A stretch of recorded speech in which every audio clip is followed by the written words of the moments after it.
Microphone. Yep, there you go. Can you hear me now? Are we good? Yeah, should be good. Good. Okay. The KBase team. So Alicia Wood Charlson. I have my notes here. She is the user engagement lead of KBase. And Ben Allen. So he is the outreach coordinator of KBase. And then Ellen Dow, KBase educator program lead. Ellen. Yeah. Give a wave. And then we have our NMDC ambassadors. So they are not here today, but they're going to join us tomorrow. So that is the National Microbiome Data Collaborative. And so these are postdocs and graduate students from the US. And so they'll be joining us tomorrow.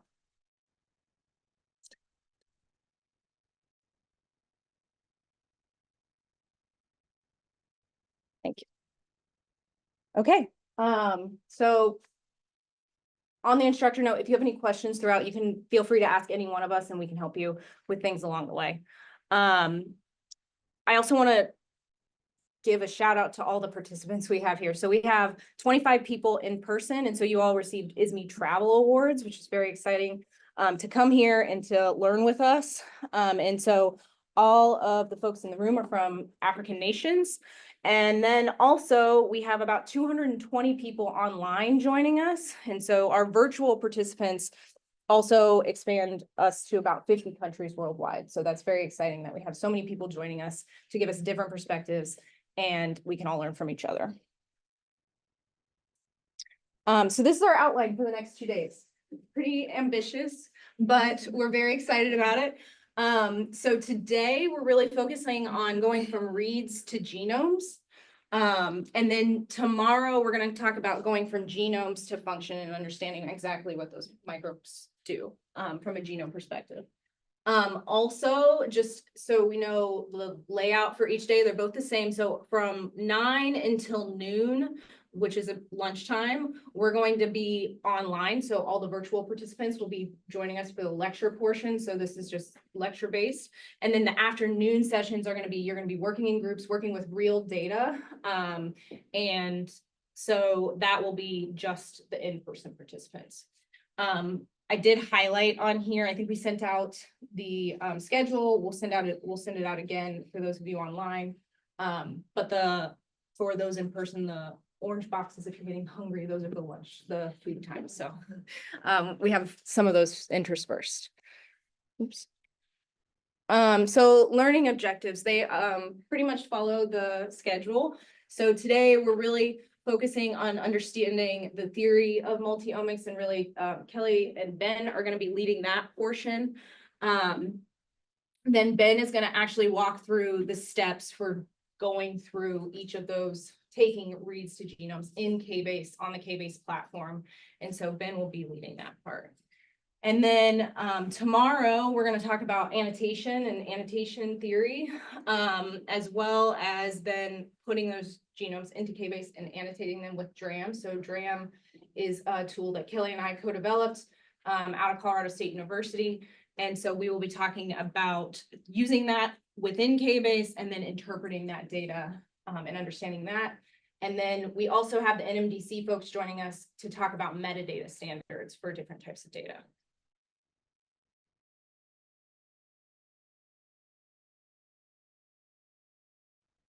Okay, so that's all the logistics and kind of getting through, how we got here.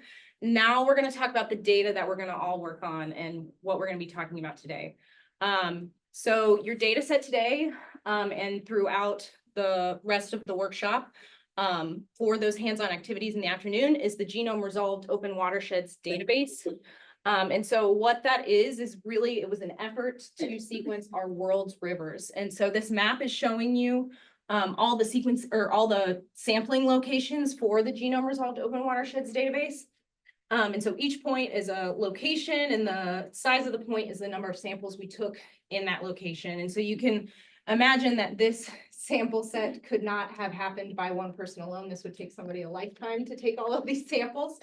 So to make this happen, we put together a community science effort. So we brought together a bunch of researchers already working in rivers to really bring together all of this huge sample set to get sequenced and to understand the river microbiomes. And so in the spirit of community science, we thought it would be a perfect data set to use in this workshop because these data are publicly available. And even beyond today, if you wanted to use these data, you could publish them yourselves. So why rivers?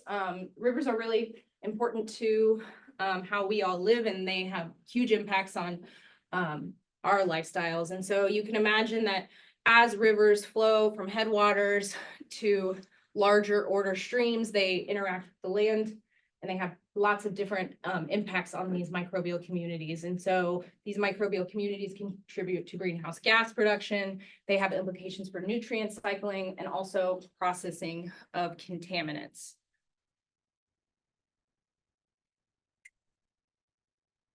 But prior to GROW, we really didn't have very much of an understanding of the microbial communities in rivers, specifically from a genome perspective. And so what this graph is showing you is the number of microbiome studies, specifically biogeography studies, over time up to 2020. And so inland water bodies have substantially much less sequencing relative to their soil and ocean counterparts. And so really that is why we put together the GROW effort to understand these systems. And so the first version of GROW, the paper is available. I believe for workshop participants, it's in the papers folder. I forget what it's called, but there's a link. You'll get some materials, and this paper is linked there.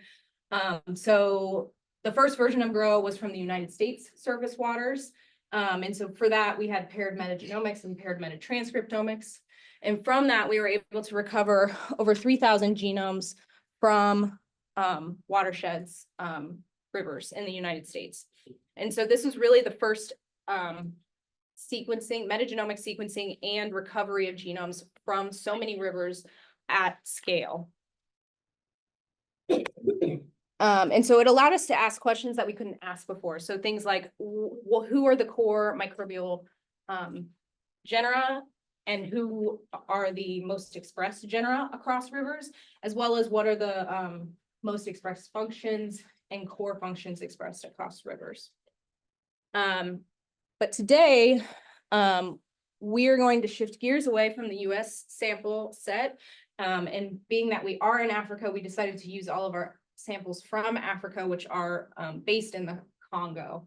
And so that is this point here in the red box. And so we have a sample set from the Congo River along the Congo River, so many points along that river. And so that's the sample set that we're all going to be working on today. And so for that, we had Byron Crump at Oregon State University put together a video because he's actually the person who was able to secure these samples and bring them into sequencing. So we're going to play his video.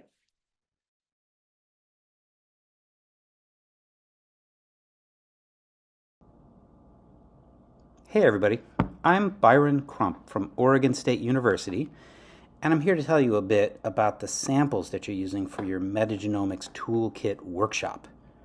Now, the data set you're going to be using today comes from the Congo River Basin, which is the second largest watershed on Earth and the largest watershed in Africa. Our colleagues Bienvenu Dinga, Paul Mann, and Max Holmes collected samples from sites in the Republic of Congo several years ago and published a series of papers about riverine dissolved organic matter, about greenhouse gases, and the general biogeochemistry of the Congo River Basin.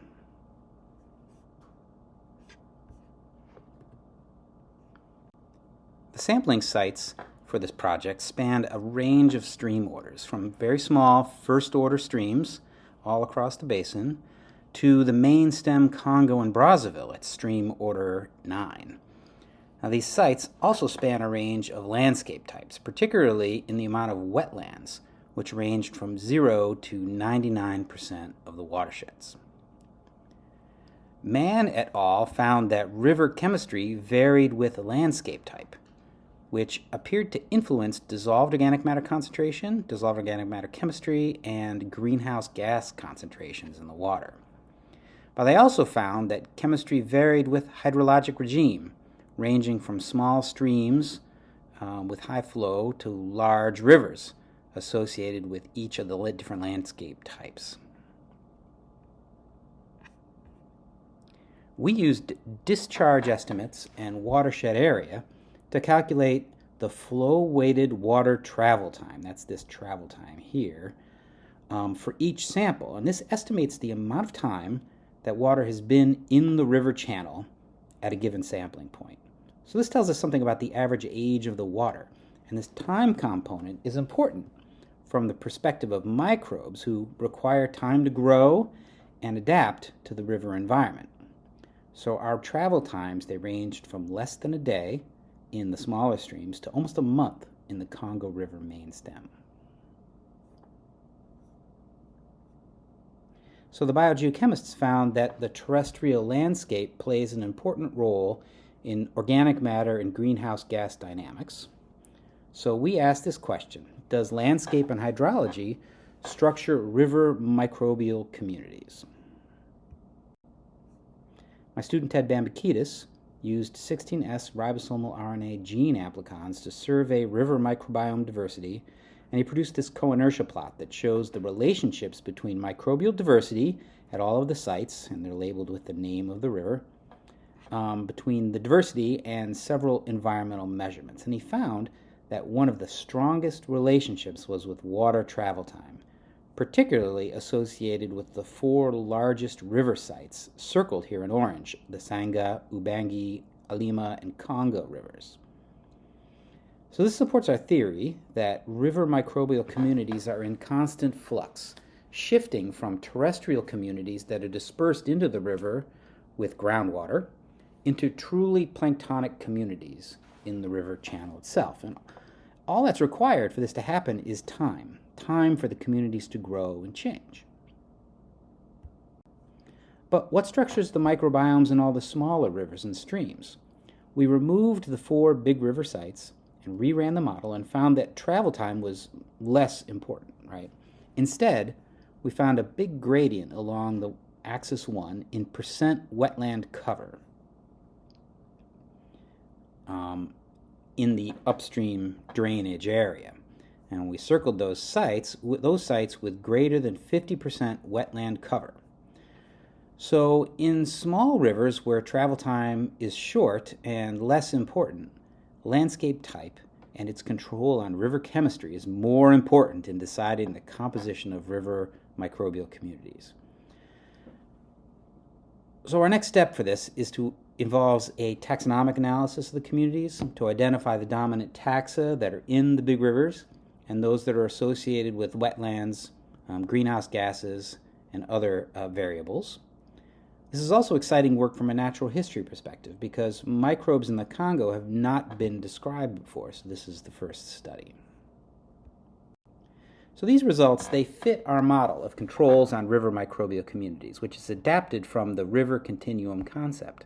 At the landscape scale, this concept describes planktonic river microbial communities that require some time to develop, but are in a constant state of transition because they're constantly diluted with terrestrial organisms dispersed from land. So this study in the Congo suggests that there are many different terrestrial microbiomes, and they are linked to the landscape type, especially to wetlands. So good luck with the rest of the workshop. I hope you have a wonderful time and learn a lot, and I really wish that I was there. See ya.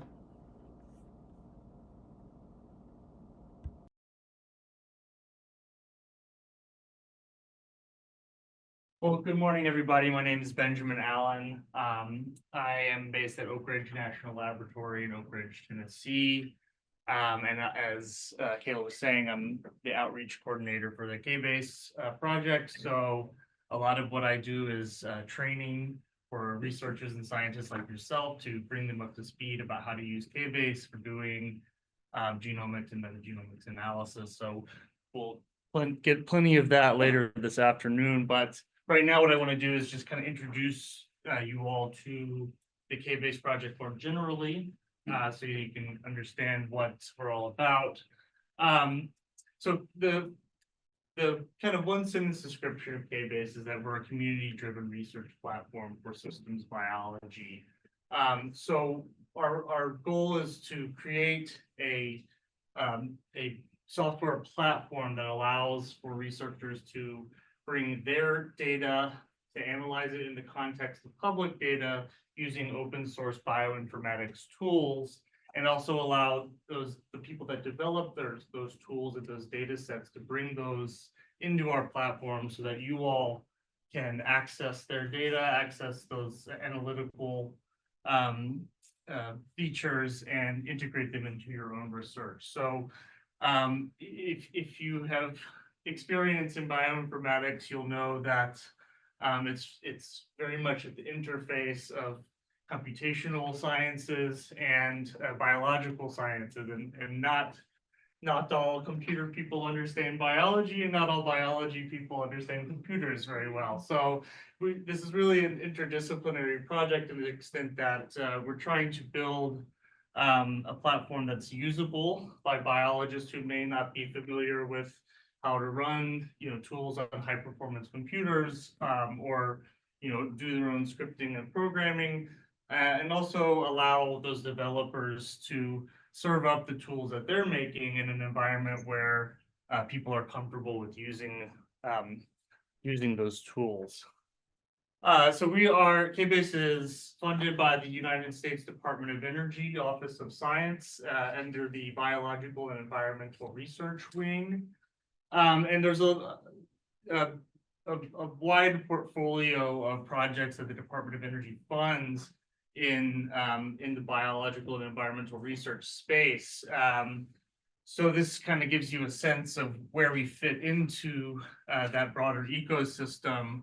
One of the more famous groups or facilities, I should say, that DOE funds is the Joint Genome Institute. So that's the largest sequencing facility in the United States. It's based at Lawrence Berkeley Lab in Berkeley, California. So it's quite possible that some of you may have had your organisms sequenced by JGI if you've applied to their community science program. And they do sequencing for projects all over the world, as well as some of their own in-house research to build interesting data sets. But in addition to JGI, there's the Environmental Molecular Sciences Laboratory at Pacific Northwest National Laboratory, and groups like the National Microbiome Data Collaborative, which you'll hear from tomorrow.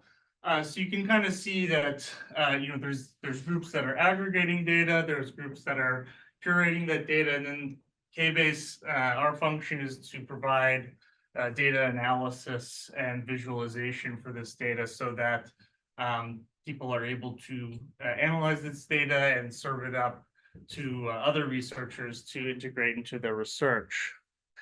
And so some of the ways that we accomplish this is sort of within these 5 different areas. One is that we're taking these public data sets, building them into a online environment where you all can access this data, so you can analyze your private data in the context of this public data, so that as new data sets emerge, new insights emerge, you're able to move your data in sync with the new findings and the sort of state of the science as new findings and new data emerge.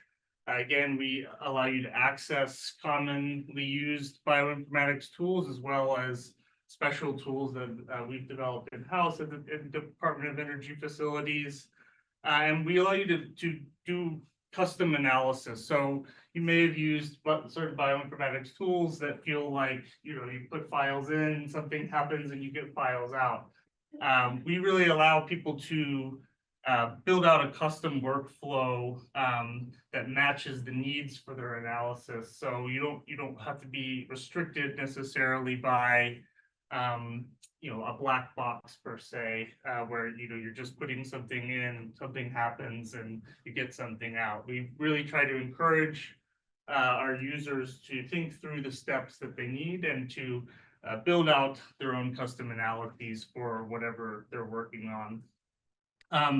One of the very unique features of KBase is that it's a collaborative environment. So many of us are used to using tools like Google Docs or online collaboration tools where you can have multiple people working in the same space online. So KBase has features that allow you and your colleagues or your labs to work together and to hold on to those the data and analyses, as people move on, because of course in research and academia, people move around a lot, but you want to maintain persistent access to the work that you've done together. So we have some unique features that enable researchers to work together and maintain access, and also share with the broader community and share with the public. So and in addition to that, we allow for some unique features for publishing your analyses. So when you've done your research and you're trying to share it in a paper, try to share it with your colleagues, you can make your analyses publicly accessible and even assign digital object identifiers or DOIs to the data and the analyses that you put together. So we'll be showing you a lot of these features throughout the day. So the main working environment of KBase is called the narrative or narrative interface, as we call it. And this is where we'll be doing a lot of our work today. So I hope that by this afternoon, you all will feel very comfortable with working in narratives, and you'll understand how to navigate this platform. So you can kind of see the breakdown of what the narrative interface looks like here. You have your data, you have applications or the bioinformatics tools that we built into the platform. And in the narrative itself, you can have a variety of different types of cells, as we call them. So you can have markdown cells where you can just add rich text or commentary, images, things like that.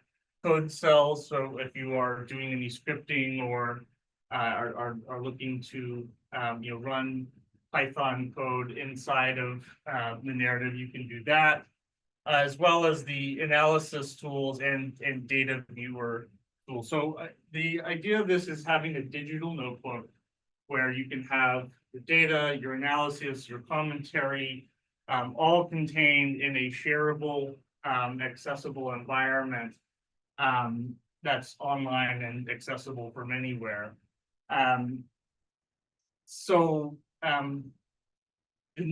The narrative is probably the most important aspect of the KBase system, and it's built on the Jupyter notebook. So if you've done any data science or data carpentry, they may have talked to you about Jupyter notebooks. So we've taken this this technological advancement from data science more broadly and put it into a biological research space to allow you all to use this kind of technology. So as I said, we allow for a lot of customized analysis. So within genomics and multi-omics, there are a lot of different tools and ways to connect the inputs and outputs of the data that you're working on. So this just kind of gives you an overview of the breadth of possibilities that you can log into KBase and use today for analyzing and processing your data. So a lot of what we'll be talking about today is in this metagenomics space, but you can connect the data that you're generating in these processes to other aspects of the system, whether that's metabolic modeling or RNA-seq and expression analysis. Our hope is that people are able to be creative and comparative in how they're using these tools, so that you may have multiple tools that fall into each of these categories.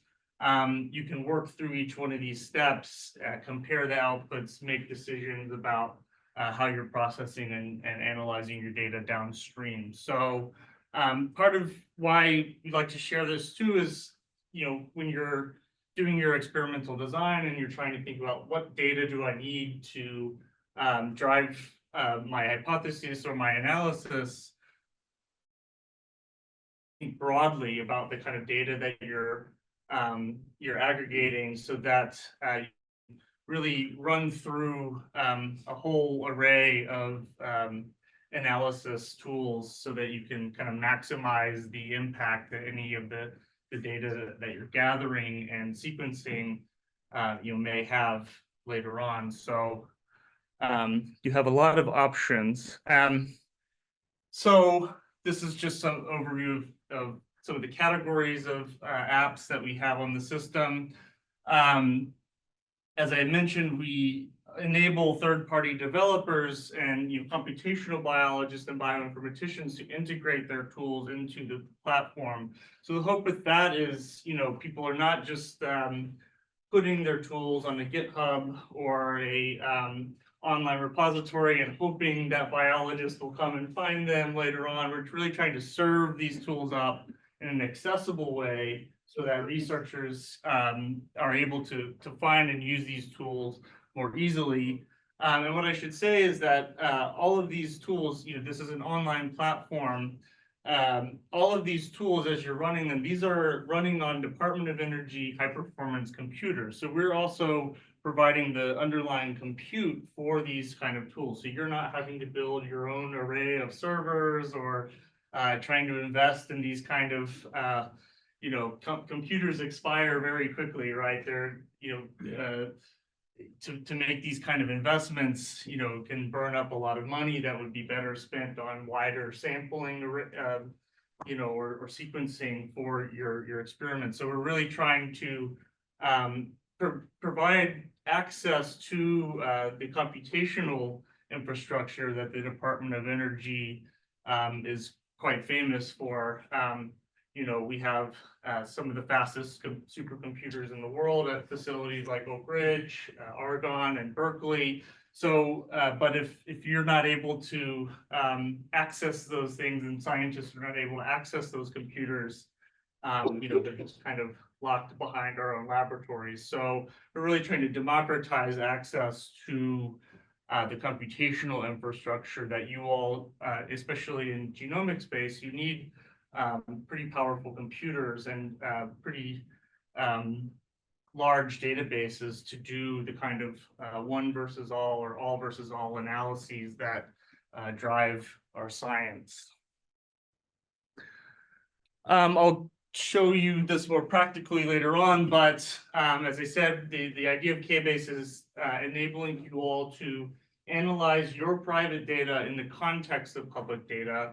And so we have ways that you can import your data into our platform that are fairly straightforward, drag and drop kind of graphical user interface. But if you have, huge data sets, thinking about hundreds of gigabytes or terabytes of data, there are also ways you can use something called Globus to connect to your own FTP servers or wherever you're storing your data to migrate that into KBase. So we'll get into some of how to do this practically later on.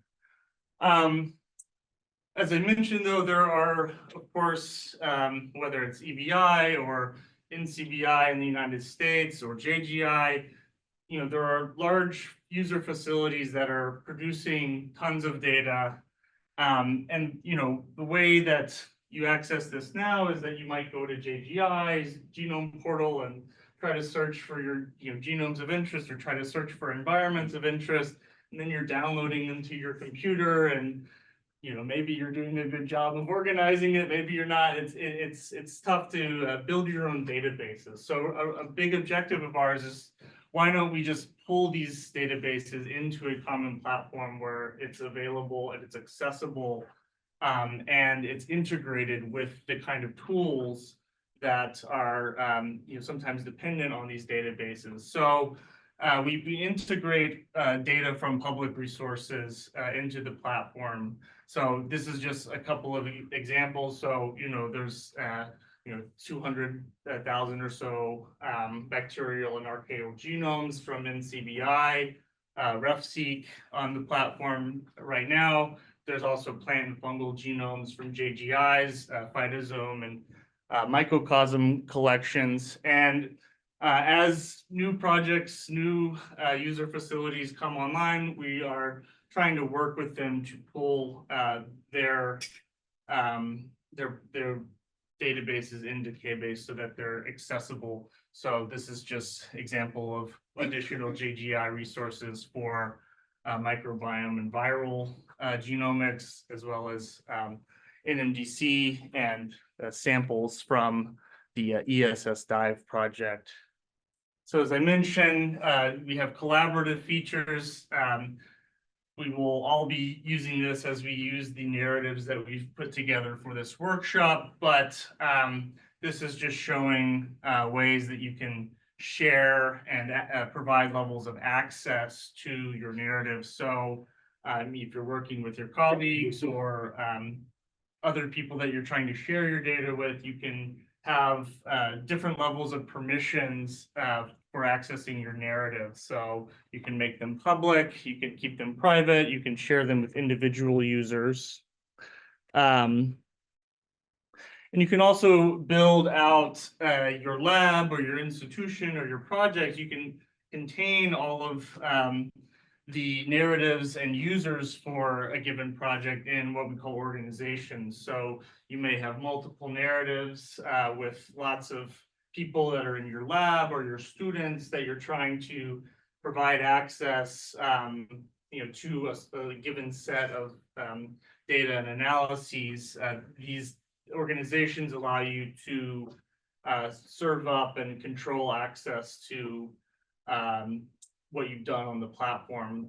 So, as people enter your lab or exit your lab, you can provide, access to where you're working on your analyses and kind of have that control. We're also, this is a new feature that we've just come out with earlier this year called collections. So projects like GROW, for instance, are building out their own databases and collections of genomes and other data types. They may want to serve those up to the broader KBase community or broader scientific community so that you all can have access to their genomes so that you can maybe compare it to the data that you're working on, or even just analyzing the data that they're putting out. So collections allow for projects to integrate their own data into KBase and serve it up independently of these larger kind of user facilities like JGI or NCBI. So as labs or projects are building their own collections of hundreds of genomes, they can put these onto the platform and serve them up to all of our users, as well as allow users to search and find organisms of interest using some different ways they can search and find things on the platform.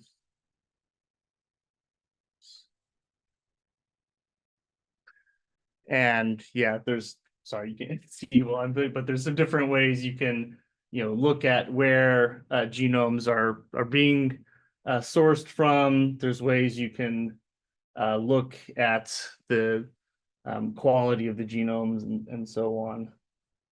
Oops. So for publishing, one of the challenges in biology is reproducibility. So, how did this person, take their sequencing data? How did they process it? And, what went into the final published results? Sometimes that can be challenging to really, if you're looking at the methods of a paper, I'll say it's often very uneven how much people document all of the steps and the parameters that they've used for their tools. So this features like static narratives and published and public narratives allow for people to go directly into KBase to see exactly the steps that went into processing data so that they are able to replicate your protocols without having to kind of do guesswork about what tools or what parameters went into your analysis. So we'll show some more of these features later on. So the larger function of our project is trying to get to unite the data required for doing large scale analysis from genes to ecosystems, basically all the way from what's happening at the genetic and organismal level to whole ecological processes. And so you can imagine that this is a very big challenge because you have to have very tight metadata and very standardized ways of capturing all of the data and metadata that goes into these kind of whole systems analyses. So this is kind of the broader vision of our platform, is that as our ability to sequence and sample data from multiple environments, we want to create data structures and analytical tools that allow for this kind of whole system analysis. We also want to train the next generation of biologists and environmental scientists on how to do this. So Alan, who's in the back of the room, does a great job with organizing undergraduate, high school, and broader kind of educator community of for biologists to come and access our platform and train people how to use these tools. And we've been very proud of ourselves because especially in the past couple of years, we've seen the impact that KBase has had on biosciences as more and more people are adopting using our platform to drive their analysis. We see that people are using our tools and using them in creative and complicated ways to drive their research. So you can see in that middle chart that we're happy that our publications are growing up. And so this is the KBase team. We're organized across 4 national laboratories: Berkeley Lab, Oak Ridge, Argonne, and Brookhaven. We're about 40 people in total. So this is everything from our DevOps team to our systems admins to our biology staff to our management and leads. So, we're building this very complex platform with a relatively small team. And a couple of us are going to be at the conference. So, of course, there's us leading this workshop today, as well as Paramveer and Sean, who are going to be presenting posters. So feel free to come and talk with us throughout the conference. If you want to read our project paper, we published this in 2018. You can access that online. So that will give you a kind of overview, a more detailed overview of the platform. And I think that's it for me now.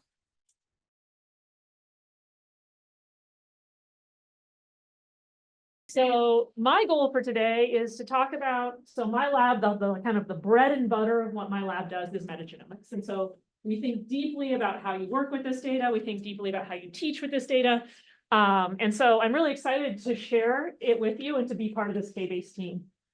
From somebody who has their own computational infrastructure, and I technically don't need to use KBase, but there's a huge value in the KBase infrastructure. And really where it becomes powerful is opportunities like this.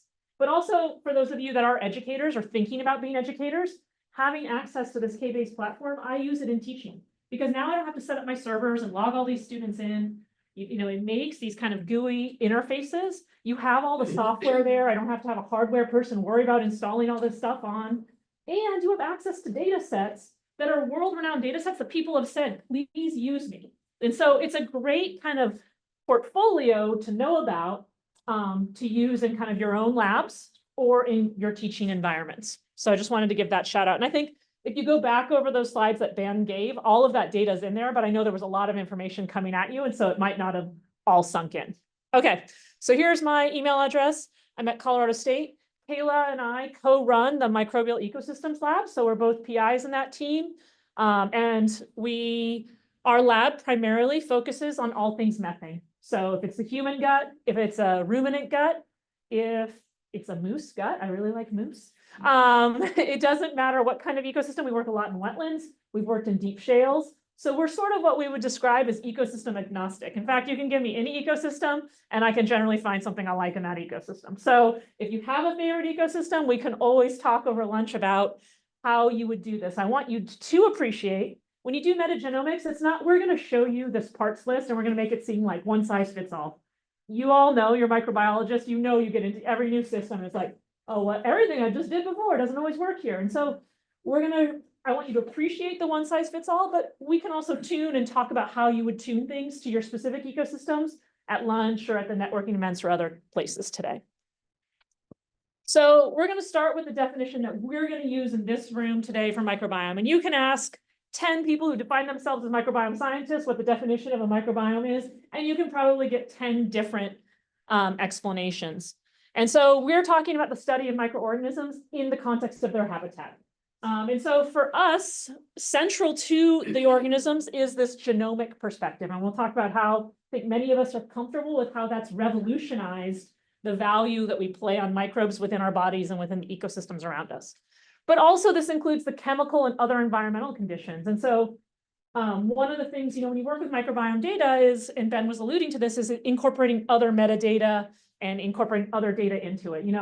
I always say that our microbiome publications are only as good as all the other contexts we have, right? So I think that's something to keep in mind. And one of the things that's so powerful about the GROW data set you're using today is it has this paired metadata. You have transcript, metagenomes are your gateway today, but you have paired transcriptomes, you have paired metabolomes, you have all this environmental landscape data. And so really thinking about that as you choose data sets or you work in this KBase environments, these data collections are not just the genomic perspective, but so much more for really helping us contextualize how organisms live and how they interact with each other.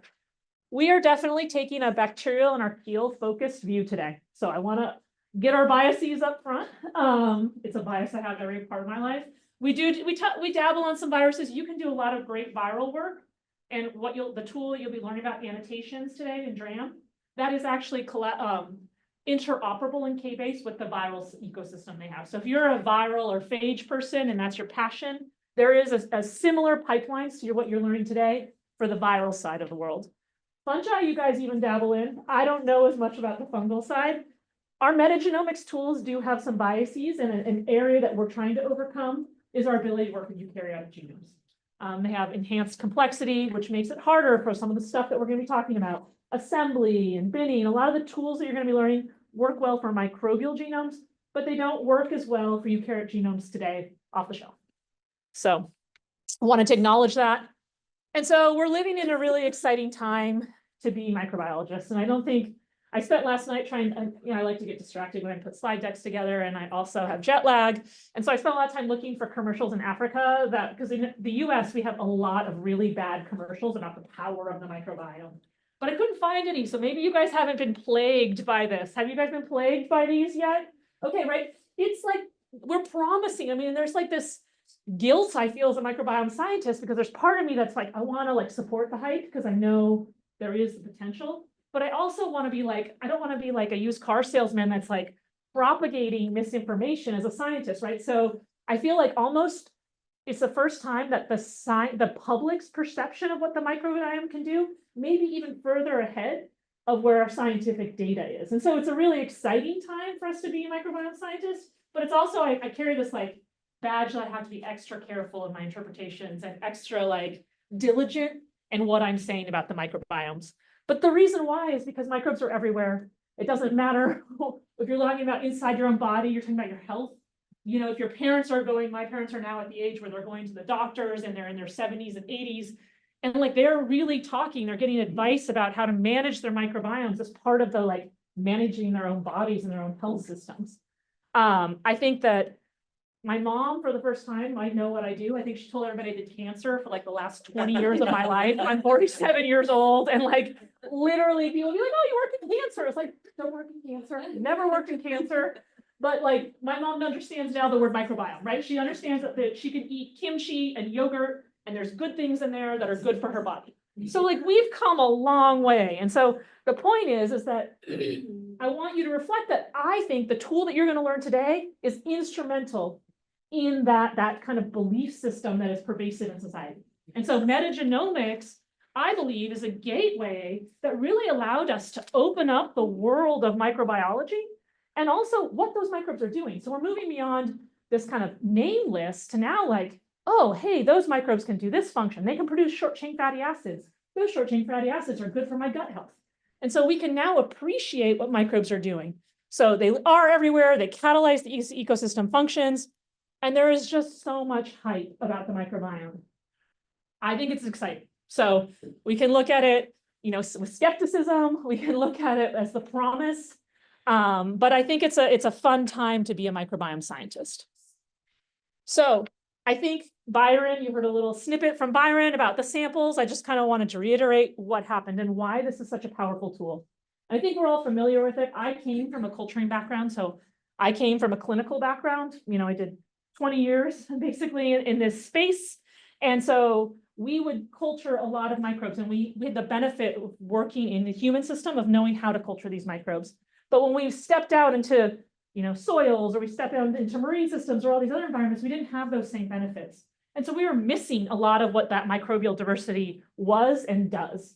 And so metagenomics basically allows us to go out into the field and basically sample straight from the water, like Byron samples were collected, filtered, and essentially that filter was sent to a sequencing facility. This is a very blurry picture.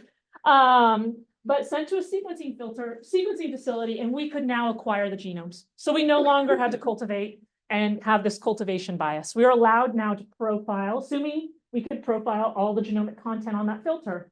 We can now see what the microbes were doing without actually having to grow them in the lab. And so the whole goal is we call it today from reads to function. So we're going to go from sequencing reads to eventually, at the end of the day or tomorrow, you're going to actually be looking at the functional attributes of those genomes on those filters.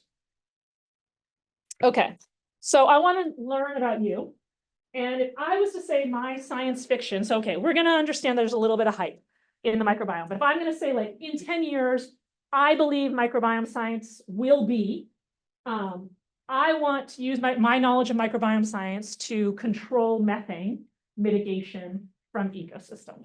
So that's my like science fiction story. Whether I'm going to get there or not, we'll see. No pressure on me. It's only 10 years. What is your guys' science fiction story? What are we interested in this classroom? If you're uncomfortable making a science fiction story, you just want to tell me what you're interested in, I'll start there. I'll just look awkwardly at people. I mean, I'm really in antibiotic resistance, so okay. For me, it's to find the alternative, or to actually just try to. Okay, so antibiotic resistance. Yeah. Do you guys have profiling of antibiotic resistance genes in KBase and resources for that? Cool. I thought I saw some tools in there because I know that's a big interest in a lot of clinical perspectives. We have an online hand. Oh, an online hand. I'll take an online hand. Hey, yeah. So this is Yijun, and my goal is to understand the microbial ecology in the environment as well as in the human gut, so that we can learn better to gain insight into how to restore the deteriorated microbial community, hence in order to improve human health and environmental health as well. Okay, so like a regenerative, using microbiomes to regenerate health or diagnose health in a diagnostic framework. That's very, right. Yeah, great. Thanks for chiming in. I'll take, yeah. Hello, everyone, and thank you for this opportunity. I'm Chioma Blaise Chikere. I'm from the University of Port Harcourt. I'm an environmental microbiologist. So my research area focuses on use of microbes and their products in cleaning up oil polluted environment, because where I'm from in the Niger Delta region of Nigeria is the hub of oil and gas Yes. industry. And then we have a lot of that. So we've been able to cultivate and equally use metagenomics to look at the microbiome in oil polluted environment, especially very sensitive ecosystems, like we have the wetlands. We equally have, yes, the grassland, we have the farmland, and we have the mangrove environment. So we are looking at generating the database from that unique environment that will help us in equally getting nature-based solutions to tackle climate change driven by oil pollution. Thank you. Yeah. So I think that and that's to your point, I think that those genes are tractable, right? And so you can almost go into, in terms of a nature-based solution or a natural attenuation model, like, and bioremediation. yeah, and look a priori or during and seeing how the microorganisms are responding and maybe even the potential. And then like we could have this precision mitigation for remediation that could be like tuned to the actual starting microbial community. Yes. And sorry to chip in this. No. We really want to incorporate machine learning into that. So I'm trying to work with a group of data scientists in computer science and computer engineering to see whether we can equally develop like embedded systems that could help us at diagnostic tools in managing oil pollution and the impact on the ecosystem. Great. So in our small sampling of 3 people in this big room, we've already identified multiple kind of uses for microbiomes. I think that the information you're going to get today will completely help refine and all of the different uses. And as I want to give a shout out to people in the room and also online, you can also reach out to us and we can tell you if there are specific plugins or tools for AMR or other interests if you don't hear about it today. So just know this is the value of having these workshops, is that you don't have to snoop around the KBase thing looking for all the tools and trying to find this. You have these amazing resources here that can help us too. Okay, so again, I have 25 minutes, then Ben is going to kind of take off from where I go and really show you where things are on KBase and kind of go a little deeper in terms of content. And then we will be working hands-on coming around the room, making sure that you are actually comfortable and able to do things. So if some analogies are missed, don't worry. My learning objectives for you are threefold. I want us to be very comfortable with what I call the nouns and verbs of metagenomics. So the nouns are the things that we are acting upon. The verbs are the things that we are doing. Those verbs are actually becoming the workflow. So there's 3 steps that you're going to learn from me today. And there's 3-ish steps. Ben's is a little bit more complicated, but 3-ish steps that Ben's going to show you today. And so that's going to take us today. We're going to go from reads and we're going to end up in genomic bins. So we're going to do that and we're going to do that in 3 steps. By the end of my next 15 minutes, you should know how to do that. And then as I'm going through this, you don't have to worry too much about the keys to interpreting data, but I'll give you some kind of tidbits or things to keep in mind, like how do we know this is good? Is this good data, bad data? How do I know what I'm working with? And so keep in mind and kind of tune yourself to those. Ben will reinforce those later today, so it's not too critical. So I'm going to give you the punchline. I'm like, I can't ever keep a secret. So this is like bottom line up front. These are the punchlines. We're going to be talking about DNA today. And we're going to be talking about our first noun is reads. So reads are what come off the sequencing machine, right? You're going to be working with about, I think it's 150 base pair reads. And so when it comes off, it's 150 A, T, C, G, A, T, C, G to 150. Each one of those reads is basically what you're getting off the sequencing machine today. And so those reads, and again, we're going to go over this the rest of the next 15 minutes. So don't worry too much. Those reads now are assembled. So we essentially stitch those together and those make our contigs. And so I have some analogies along the way, but this basically are puzzle pieces. And now we have kind of like partially complete puzzles. From here in these contigs, we cluster those contigs. So now we've gone from about 150 base pairs to around 2,000 base pairs, 2,000 ATCJs, ATCGs. And then these are binned and these kind of start forming what we call those genomic bins or metagenome assembled genomes or MAGs. Okay. So our 3 steps are defined. You're going to learn 3 steps from me today, and Ben's going to kind of build on these 3 steps as by the verbs. We're going to sequence and do quality control. So basically quality control, then we're gonna assemble, and we're gonna bin. Those are the three things that you need to learn today. And the things that you're learning can be basically organized into that structural hierarchy. So for the first part of sequencing, the first thing I say to my lab, right? We just spent a lot of money to get this metagenomic sequencing. I want to know, did we get what we paid for? We paid, X amount of dollars for this many reads. Did we get that? It kills me. Why does it take a month to figure that out? I'm like, I want to know now if we got what we paid for. I also want to know if what we got for is good quality. Did we get good quality? That's what you're basically doing in step one. How many reads did I get? And is it good enough quality?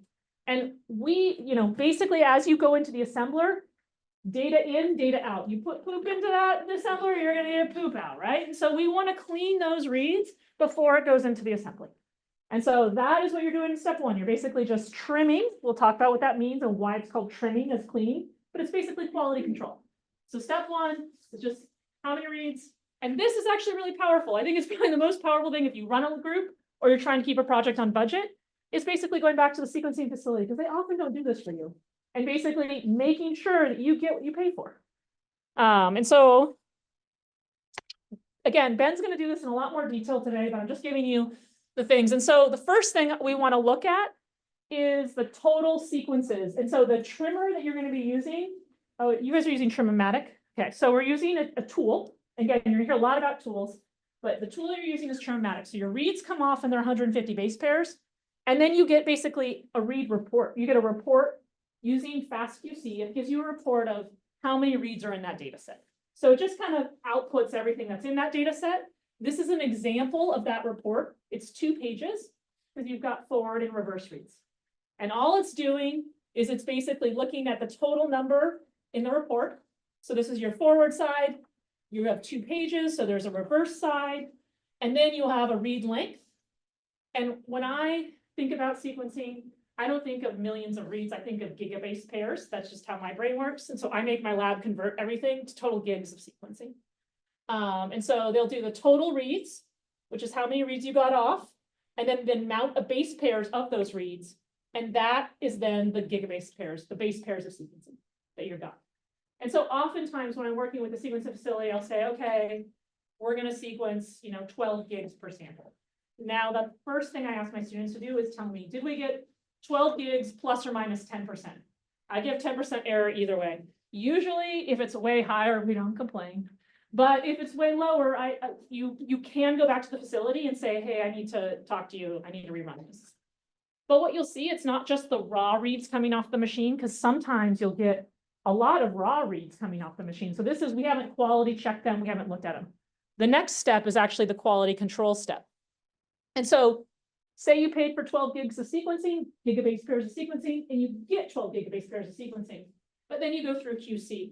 And when you go through QC, now you only have 6 gigabase, right? You've lost half your sequencing. So the sequencing center is like, well, we gave you the sequencing. It's like, yeah, but you gave me data I can't use because once I trim it, it's no longer usable. So again, this is basically showing, this is the graphs and you'll be seeing these. This comes out of Trim-O-Matic, but essentially you're looking at the position along a read. So you can imagine today you're going to be looking at this as 150 base pairs. And this is your quality score. And so obviously a higher quality score is a better score.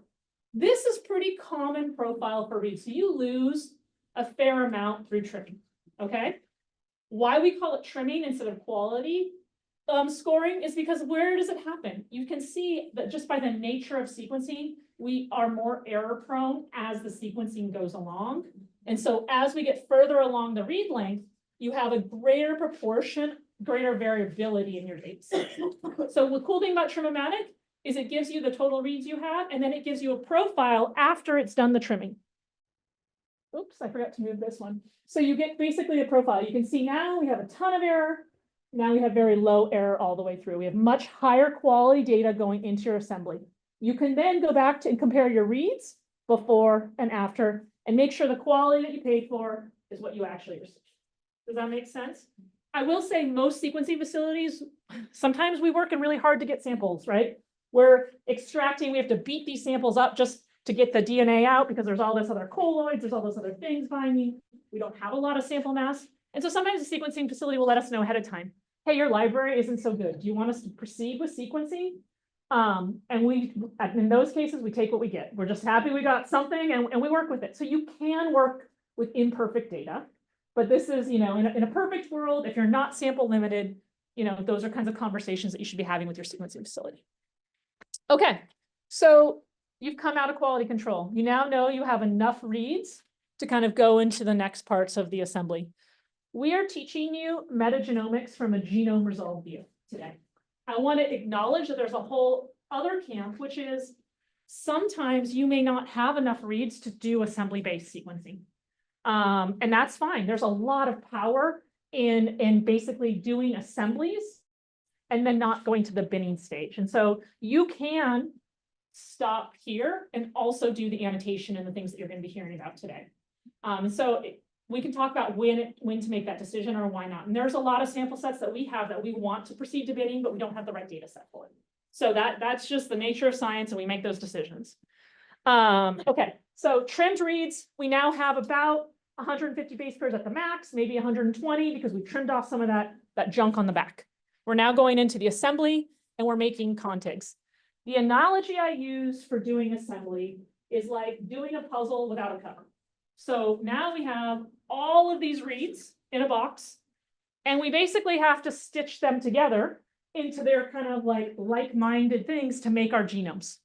And so you can imagine doing a puzzle that looks like this, right? Like this would not be a whole lot of fun. This is what we call de novo assembly, because we're not mapping those reads to a reference database.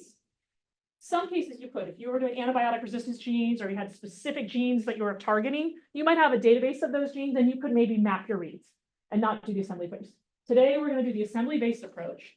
And so this is de novo assembly. So now we're going to 150 base pair reads, and we're going to, I didn't know for the longest time. So I did my postdoc with Jill Banfield, and I remember her, I was sitting in her office and I'm like, why is it called contigs? And she just looked at me like, what do you mean? And I was like, she's like, it's contiguous sequences. And I was like, oh, see, these are things that no one tells you. So I tell people now up front, it's called a contig because it's a contiguous sequence. So basically it's a bunch of sequences stacked together and it's a longer format. It's your big puzzle chunk. So we've gone from puzzle pieces to puzzle chunks. So now we're looking something like this, right? And so as you can see here, there are parts that assemble really well. And you will have genomes in your genome set, they fly out, right? They don't have a lot of complexity. They don't look like anything else in the data set. They're in high enough abundance. There's kind of like magical sweet spot. They fly out. And they're easy to assemble. And so there are other genomes in your data set that maybe fall into this category right here, right? Like they don't assemble well. You might get a couple pieces from them. They don't actually work that well. And so you have to ask yourself the question, is that a puzzle piece that I really need to tell my story or not? And we can talk about that. So I want to acknowledge that an assembly does not reflect all of the read data. I mean, we need to be aware of that. And we're going to talk about how we curated assembly here in a second. How do you know if your assembly is good, right? You put in your reads, you run the assembler. When you're at home, you're like, did this work? Is this good? And we'll talk about what some of those are. And that's often ecosystem dependent. Okay, so good pieces and bad pieces. We all know that where the puzzles are the hardest, especially if we don't have a thing, is like when you have this landscape of blue sky, right? Like that is impossible because now you're just trying to guess. Same thing with assemblers. If you have a lot of pieces that all look the same, guess where your assembly doesn't work as well, right? And so you can imagine if your system has a lot of strain resolution, it might not work as well there, right? Your assembler can't be like, is this blue piece? Is this different from this blue piece? The same thing is true with the assembler. So a lot of this puzzle analogy, and I put a link at the bottom and you can look at, there's a lot of very nuanced complexity to this puzzle analogy that we could take further. So for binning, so the goal here is to go to genomes. To go from genomes now, do you guys require 2,500 base pairs or what's your cutoff? You can set the cutoff Okay. depending on What are you using today? I mean, I don't think we use 2,000. Okay, so people use different numbers. Typically in my lab, we use 2,500 because it's a little, so the average microbial gene is around 800 to 1,000 base pairs. So if we do 2,500, we're at 3 genes, and we're scientists, so we feel like N of 3 is a good thing. But again, this is an arbitrary number that people use. So, but you need enough of a fragment, right? You need enough of a puzzle piece or puzzle fragment to start putting those fragments together to build that genome. And so if it's too small and a lot of your data sits under that too small, then maybe moving to the assembly stage isn't the best strategy for your data set. And we can talk through that. Okay, so thinking about our puzzle piece analogy, how are we going to assess how good our assembly is? What could we do? I gave you a hint when I said not all the pieces go in the puzzle. What could we do there? What? Okay, you could trim. Yeah, that would be a solution. We could go back and be like, hey, maybe we didn't have good quality. But I'm saying, like, how did my assembly, is this a good assembly? Like, did enough, Caleb? Oh, it's time. Okay. You were gonna do some fancy move. That was not a fancy move. That was a very casual, I'm raising my hand question. Hard to discern the signal. What else can we do for assembly? We could look right in the puzzle box. If all our reads are sitting in the puzzle box and we don't have a lot that made it into the actual puzzle, then we know that our assembly didn't actually recruit a lot of reads. So we can look at the percent of reads that map to our assembly, right? And so if 100% of the reads go into the puzzle, that means there's nothing left in that box. We have all the reads in our puzzle. If we look at the box and it's full of puzzle pieces, and we've got a bunch of fragments out here and no pictures, we know we didn't do so well. What's another thing we could look at? Think back to that puzzle, maybe. Maybe this will help spur some ideas. Oh, here it is. What else can we look at? Right, we could look to see, did we get a picture? Did we get something that makes sense? You know, did we reconstruct a sunflower or whatever, a starfish? You know, were we actually able to make something? So we could look at basically that. We could also look at what's our longest contig, right? If we're assembling a contig that's 2 million base pairs, we're probably doing pretty good for at least some organisms in the data. So when we assess how good is my assembly, these are some of the things we look at. How many reads went into it? I'll tell you the GROW data set. Kayla, what is the amount of reads that map to your assembly? It's up to 60% when you use GROW. It's one of the best environmental data sets I've ever seen. Typically, if you're working in your own soils over here, you're going to get about 10% of your reads going into your final genomic data set, but you'll still have a couple hundred genomes and you'll be able to tell a pretty good story. But in those cases, I would caution you to look at what puzzle pieces did you leave and what functions are left in the box. How big is your largest contig? And how much of the data is in this fraction? Like I told you, when we come out of this step of contigs, we need fragments that are at least 2,000 base pairs. So we need, if you have all of your data is sitting below 2,000 base pairs, you have to recognize that maybe whatever you're seeing in your assembly might not reflect the truth that's in your reads. Does that make sense? Okay. And again, you go over this and we'll help you interpret it later today. Okay. Last step is binning. So now we've gone from 150 base pairs to 2,000 base pairs. And now we're trying to stitch those 2,000 base pairs and find all the other pieces that look like this one to basically make this genome. What is the average genome size? It's like 3 million? 5 megabase pairs. 5 megabase pairs. So we have basically, you know, a lot of parts. But what is really unique about microbes, it turns out, is they're pretty conserved across that genome in terms of their tetranucleotide frequency, or the kind of the ways they put those A, T, C's, and G's together is a pattern that's maintained across the contigs. And so what the binners are doing oftentimes is they're looking at those patterns and they're saying, hey, these all share a similar formula in these contigs. Let's put these together and cluster them together. And it goes through and it basically, what these pictures will show you, and you'll see Ben has similar ones, orange reads go into orange contigs. The orange contigs all get clustered together to make an orange, we call it orange, an orange genome. And so that's what we're going to be doing today. And so that's the part of binning, is saying, hey, what other sequences look like this contig? Can we put those together and stitch together this genome? And that's the art of binning. And so how do I assess how good my genomes are? This is how complete they are and how contaminated they are. The analogy I use for this is, okay, so we're going to be using marker genes. I'm going to speed it up because I know I'm going to bring this in on time. marker genes are genes that are in single copy in genomes. And so in single copy, we can say, let's say that there's 50 marker genes, there's more, but let's say there's 50 single copy genes in a microbial genome, a bacterial genome. In that bacterial genome, I can then say, how complete is your genome? And you can say, I'm going to go look for all 50 of those marker genes. If I see 40 of them, then I'm going to say my genome is 80% complete. But then if you look at those 40 and you see that you have 17 of one marker gene and whatever was number 23 of the others, why did I pick 17? I really got to pick better numbers when I do these stories. And 23 of the others, you know that maybe that's 17 because you'd only have one copy of that.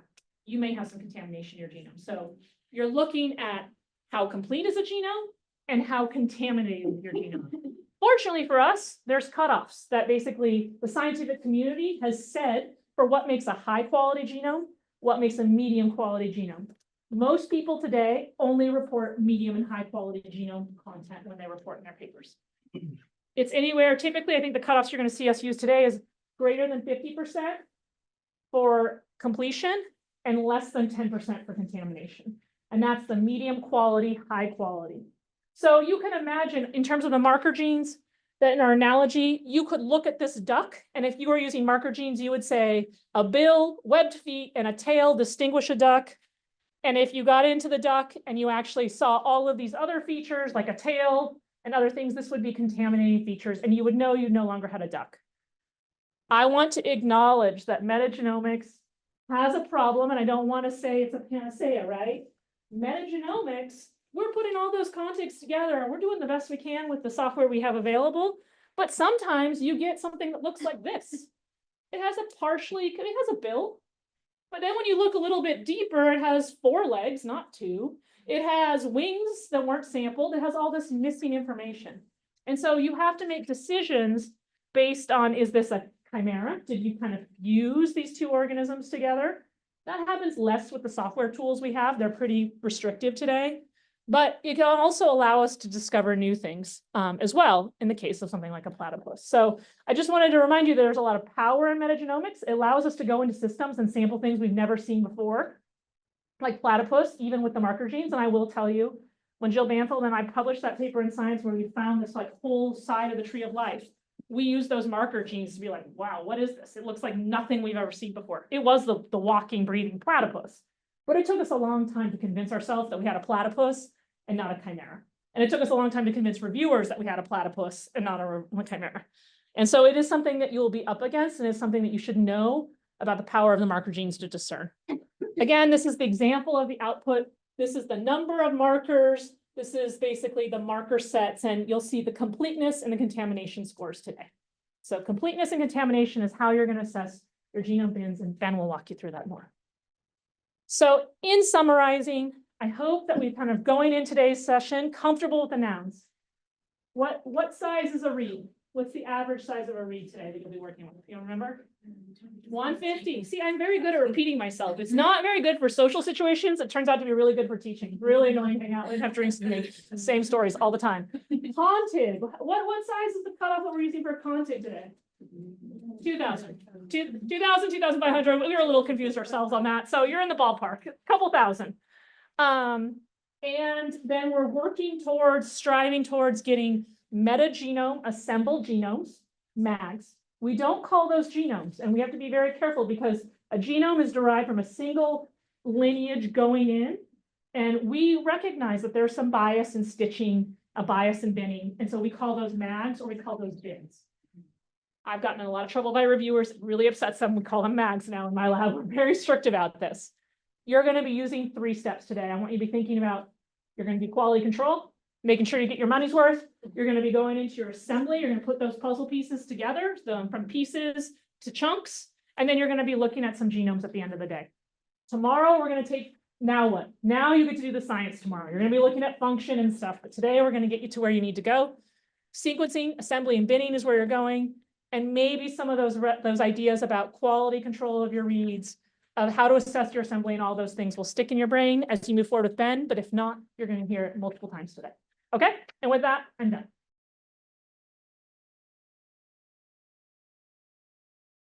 All right, yeah, thanks, Kelly, for that introduction. So there'll be a little bit of redundancy. I think that's a good thing. Redundancy is a good thing in genomics and education. So, so we're gonna go over this broader workflow for doing this in KBase and See synergy in teaching. So we're gonna go over this workflow in detail, but again, like what are we really trying to do here with metagenomics, and especially you know, with the power of the sequencing tools and the computational tools that we have today. So metagenomics allows us to ask a couple of questions that you can see here. So who's there and what are they doing is kind of the overall framework of what we're trying to do, and especially at a ecology conference, you know, this is animates a lot of the kinds of problems that you all are working on, whether you're looking in oil and you know, polluted environments, you're looking in gut, you're looking at agricultural microbiome on rhizosphere, plant microbe interfaces. You know, these workflows are kind of agnostic of the environment that you're in, although the kinds of data and the kinds of problems that you might have from different environments, you know, you may encounter unique problems related to your environment. But these are the kind of questions that we can ask using these workflows and these protocols. So there is a protocol paper that this is all contained in that we published last year that, you know, goes over the process to extract mags from your sequencing data. And this is just kind of an overview of everything that we're going to be doing today. Some of these things we've simplified, like we're not going to do multiple assemblies. We're only going to use 2 of these binning tools. But overall, this is you walking basically through those exact same stages that Kelly just went over. So sequence quality control and assessment, assembly and binning, and then the annotation and taxonomic assessment and functional profiling. So let's step back a little bit. You know, to continue the analogies, you know, it was interesting the conference center that we're going to be at next week was having an astronomy conference this week. And I think there's a very useful analogy for those of us in microbiology related to, you know, kind of what's the state of the science right now, and where are we kind of in our own technological and scientific revolution. So, you know, astronomy for, you know, the origins of astronomy and people like Copernicus and Galileo came with the invention of the telescope. So suddenly you had this device that allowed you to look up into the heavens and see what was out there. And over, you know, many years, the ability to see farther, to capture more objects in the sky, the ability to observe more of what's going on in the cosmos came from things like, you know, building bigger telescopes, improving the quality of polishing glass, and these kind of things. And, you know, as the telescopes develop, the field of astronomy develops, and people are spending, you know, there's all sorts of scientists trying to observe everything in the galaxy, document every star, document the patterns of movements across the sky. And so we're really kind of hitting the same kind of technological revolution in terms of genomics, where our ability to sequence more and more data, to sequence it with higher qualities, is we're just now at having the ability where we're able to look into environments and see every organism that may be living there. We were able to, so we're sort of moving from the point of just being able to sequence organisms at all to now kind of cataloging the broader tree of life, like Kelly was alluding to, you know, discovering that there's all sorts of clades and lineages that we were not able to identify before. Traditionally, of course, in microbiology, isolation and cultivation has driven our insights. So we swab an environment, we're able to grow those microorganisms on a plate. We were able to do that for many years, and in the past 30 years, we've been able to sequence the DNA of those organisms and understand the genetic code and how that relates to the functions and the proteins that are present in an organism. So we're kind of really just now taking off as this technology has become developed, as it's become cheaper. We're really starting to see that there's the world is much larger than we can imagine. Life is much larger and more complex than we can imagine, but we now have the tools that we can really become more accurate, have better ways to differentiate organisms and resolve what's going on and answer those questions like who is there and what are they doing.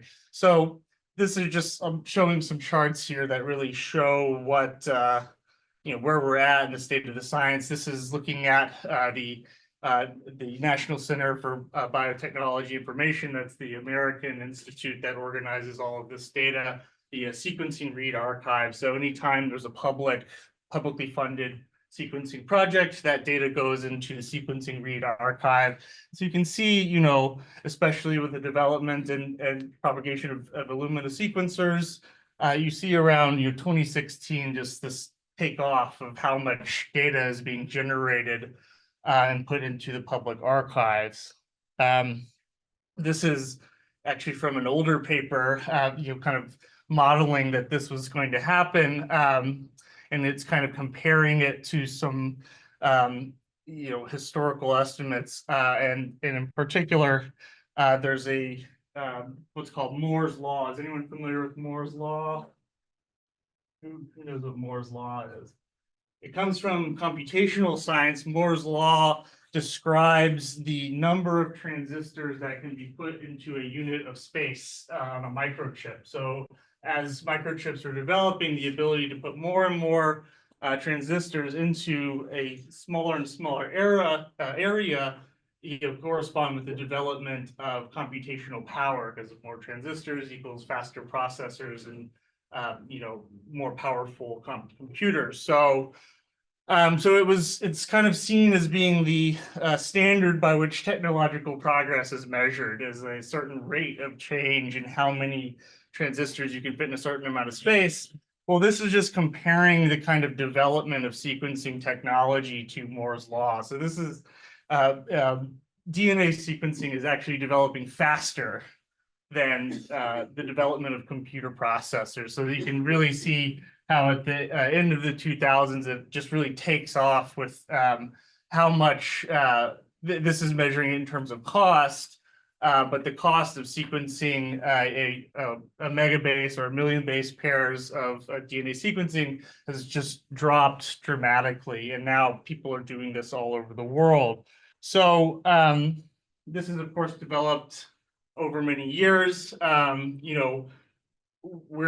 All of the data that we're looking at today is based off of what we call second generation sequencing platforms. So these are Illumina sequencers primarily.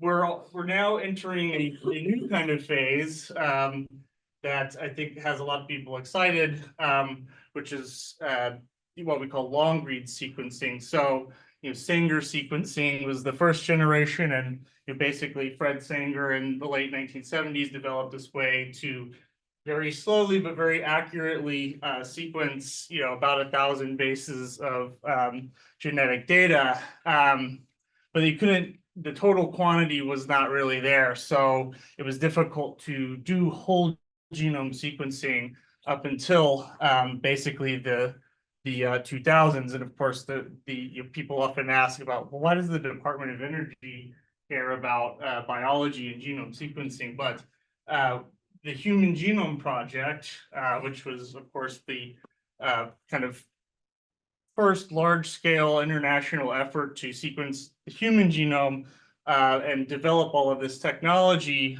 was co-sponsored between the National Institutes of Health and the Department of Energy from the United States side. So a lot of the technology that we now use came out of these early partnerships developed through the Human Genome Project to really advance this technology. And specifically, whole genome shotgun sequencing, or next generation sequencing, as we call it, came out of that era.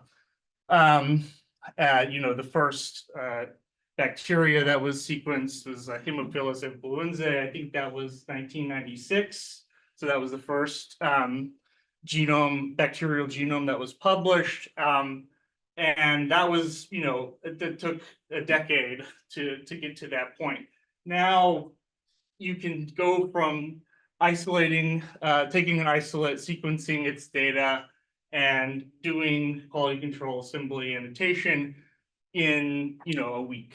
It's our ability to again, just to take that astronomy analogy, now, whereas before anyone to look into the stars, you might have to have a huge telescope that was developed at a special facility that only allowed special people to look into it. Now anyone can buy an advanced telescope and look into the sky and observe things that would have been unthinkable 100 years ago. We're really at the same point now with DNA sequencing technology. And now what we're moving into is what we call third generation sequencing, which are ultra long reads. So if you're familiar with Oxford Nanopore or Pacific Biosciences, I think Oxford Nanopore is becoming the more dominant platform in this space. We're now able to sequence very, very long contigs, basically right out of the assembler. So some people have even reported getting contigs as long as 2 or 3 megabase pairs from a Oxford Nanopore sequencer. So this is basically sequencing half of a bacterial genome in a single strand. So that's very impressive, especially compared to what you get with Illumina sequencers, which is 150 to 250 base pairs length, that we kind of have to do this puzzle like assembly type thing. So this is really the cusp of a revolution that we're on right now. The Oxford Nanopore was not very accurate it had a reputation of having relatively low accuracy, but the most recent developments in the chemistry for ONT platforms has really improved the accuracy so that it's highly competitive with Illumina. So that's just to say, as you're planning your own sequencing and you're trying to think like, how do I make good decisions about this? You have a lot of options now, and you can actually, I don't know how much we'll go into this, but you can also do kind of hybrid based assemblies where you're taking both Illumina and short reads and long reads and doing combined assembly for getting even greater accuracy. So don't want to go into too much of this, but since we're looking at Illumina short reads today, basically when you've got your sample and you're running it through the sequencer, it uses chemistry to basically there's a reaction that takes place and a small bit of light is emitted that feeds what we call base calling. So the frequency of the wavelength of the light that comes from this photochemical reaction goes into a sensor that then says, okay, this is A, T, C, G, and this kind of shows you an example of this is a very clean example, I should say, but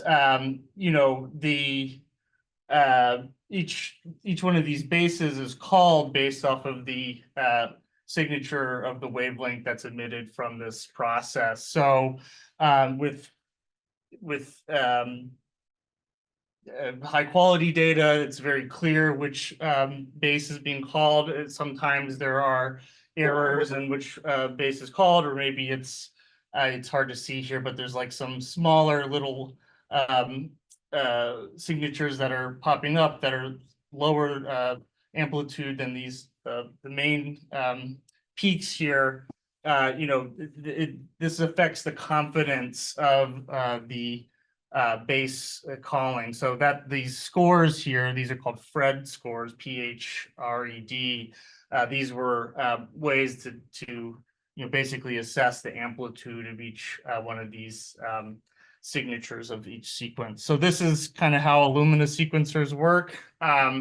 Nanopore works a little differently. It doesn't use a wavelength signature, it uses a voltage signature. So they're called nanopores because there is a nanometer pore through which a strand of the DNA, this is a helicase enzyme that unwinds the DNA and feeds it through this pore that generates a voltage signature that corresponds to the nucleotide that's being sequenced. So this is just kind of a way to understand what's the difference between Illumina and nanopore. In addition to this kind of mechanics of it, it's also a different signature that indicates exactly which nucleotide is being sequenced across the DNA. And what I should say is Illumina also uses what's called paired end sequencing. So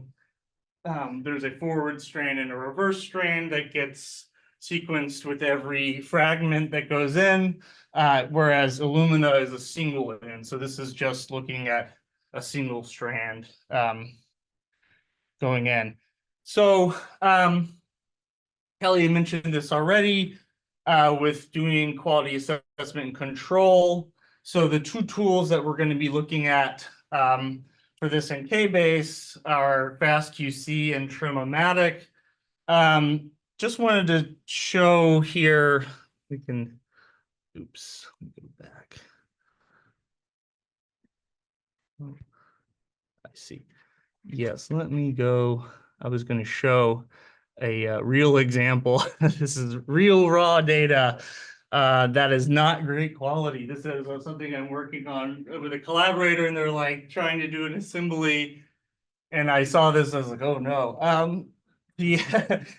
So they have relatively good quality scores here. So this is just looking at the FastQC report.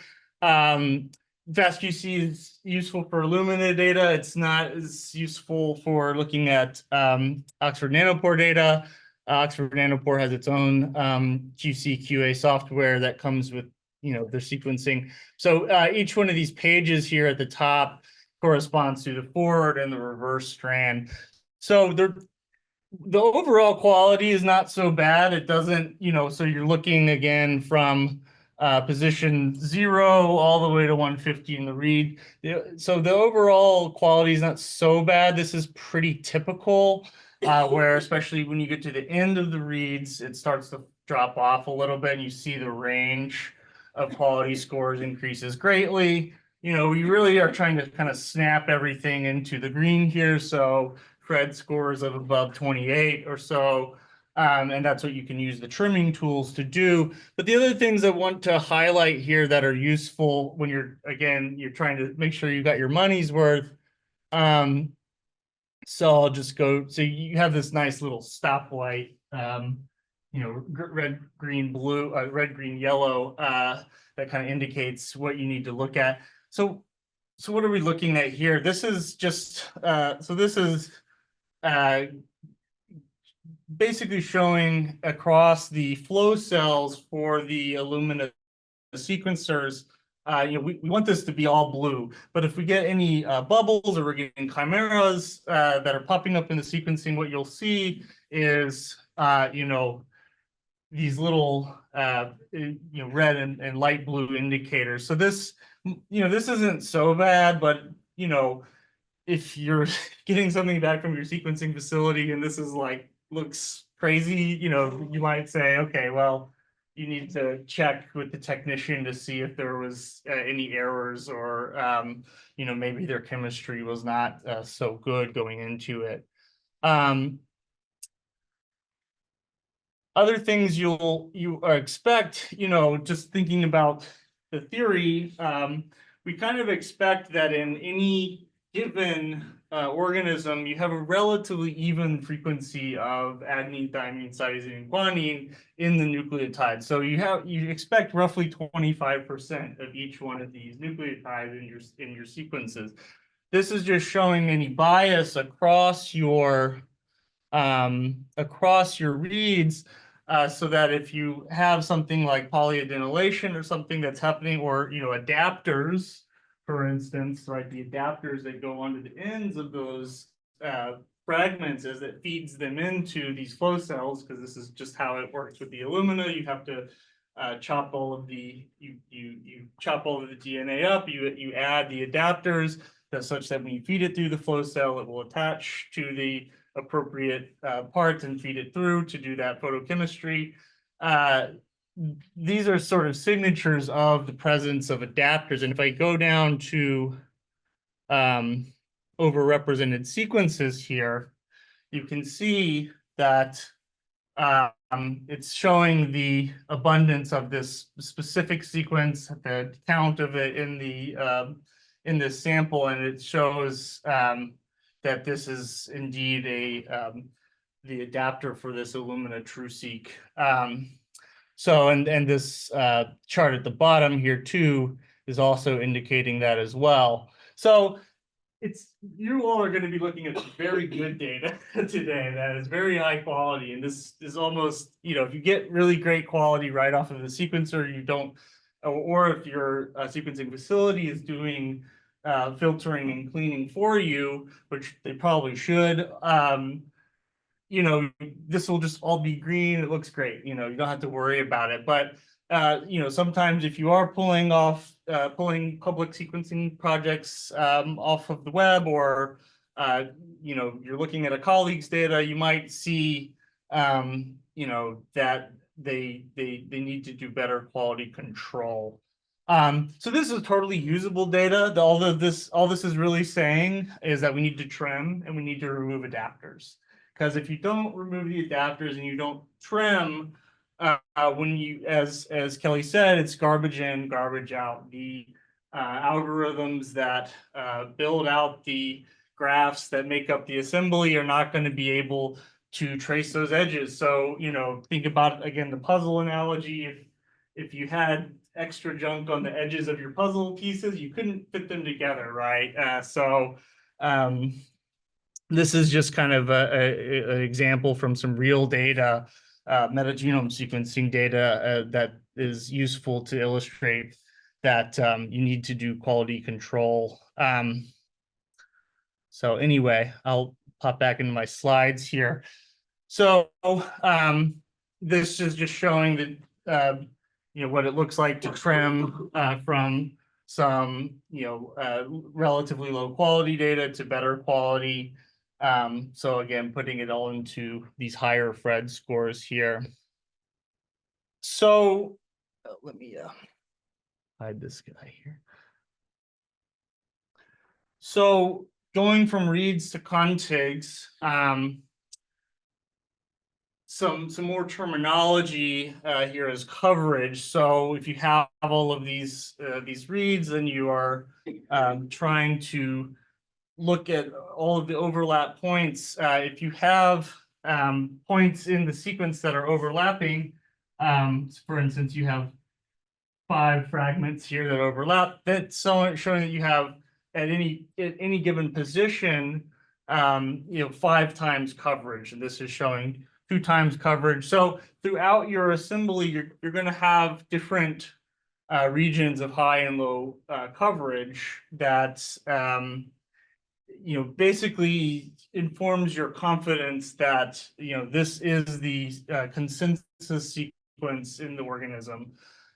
So coverage allows us to be more confident. Higher coverage allows us to be more confident about the assertions that we're making about a genome. Whereas if we have lower coverage, that may not have the level of resolution that we need to make claims about genetic or structural features within the genome. So just introducing more terminology here, coverage tells you how much each position in these fragments is aligning. So this is a very complicated looking chart. It's really not too complicated, but this is just showing you a overview of how de novo assembly works. So the principle behind most assemblers is as an Eulerian cycle, or what's called an Eulerian walk. And so no one has ever accused me of being a mathematician, but an Eulerian walk, to kind of give the analogy, is if you imagine you are approaching a forest, and the forest has many different pathways you can take. So how do you walk through every single pathway in the forest without making a loop back through the same path? Is there a pathway I can take that will allow me to walk through every single path in a forest without looping back over itself, or at least minimizing the number of loops back over itself? So as again, you're taking these small fragments, 150 base pairs of a genome, and you're trying to build out, a 5 megabase pair prokaryotic genome, or you're even more problematic for the maths here, a metagenome. How are you tracing the edges of every single possible pathway so that you're building out the longest line that doesn't loop back over itself? So, with a prokaryotic isolate, right, a kind of ideal bacteria, you're expecting that it's going to have a single chromosome, a single circular chromosome. If you cut that chromosome at a point and you stretch that circle out, you would have a line. So assembly is basically trying to take all of these different fragments and build out the longest possible line. And again, in theory, with the prokaryote, you're expecting there's going to be a single content, a single contiguous DNA sequence that represents the total chromosomal content of that organism. So assembly is basically a mathematical approach to doing this, and you can of course use computational tools to drive this. And this used to be done manually. I mean, if you talk to people who worked on the Human Genome Project 30 years ago, they would be taking these little fragments and visually lining them up to try to identify the points of overlap and coverage. And of course, that's very tedious work. So, computational biologists and bioinformaticians have developed these assembly algorithms that embody these mathematical principles to building out these contiguous DNA sequences. So this is just kind of showing you with some more language.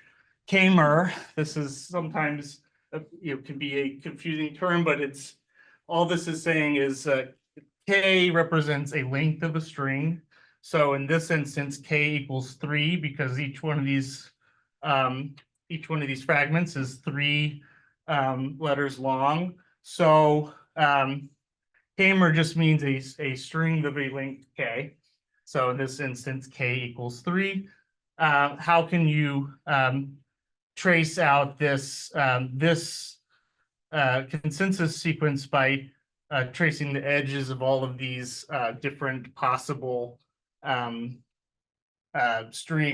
of these different fragments? How do you build out this contiguous line from all of that? And so this is just showing the way this kind of walks through each one of these fragments and connects the edge. Again, this is like things that are happening in your head when you are putting a puzzle together. You're physically touching the edges and saying, like, does this match or not? This is just sort of the mathematically refined principle of that.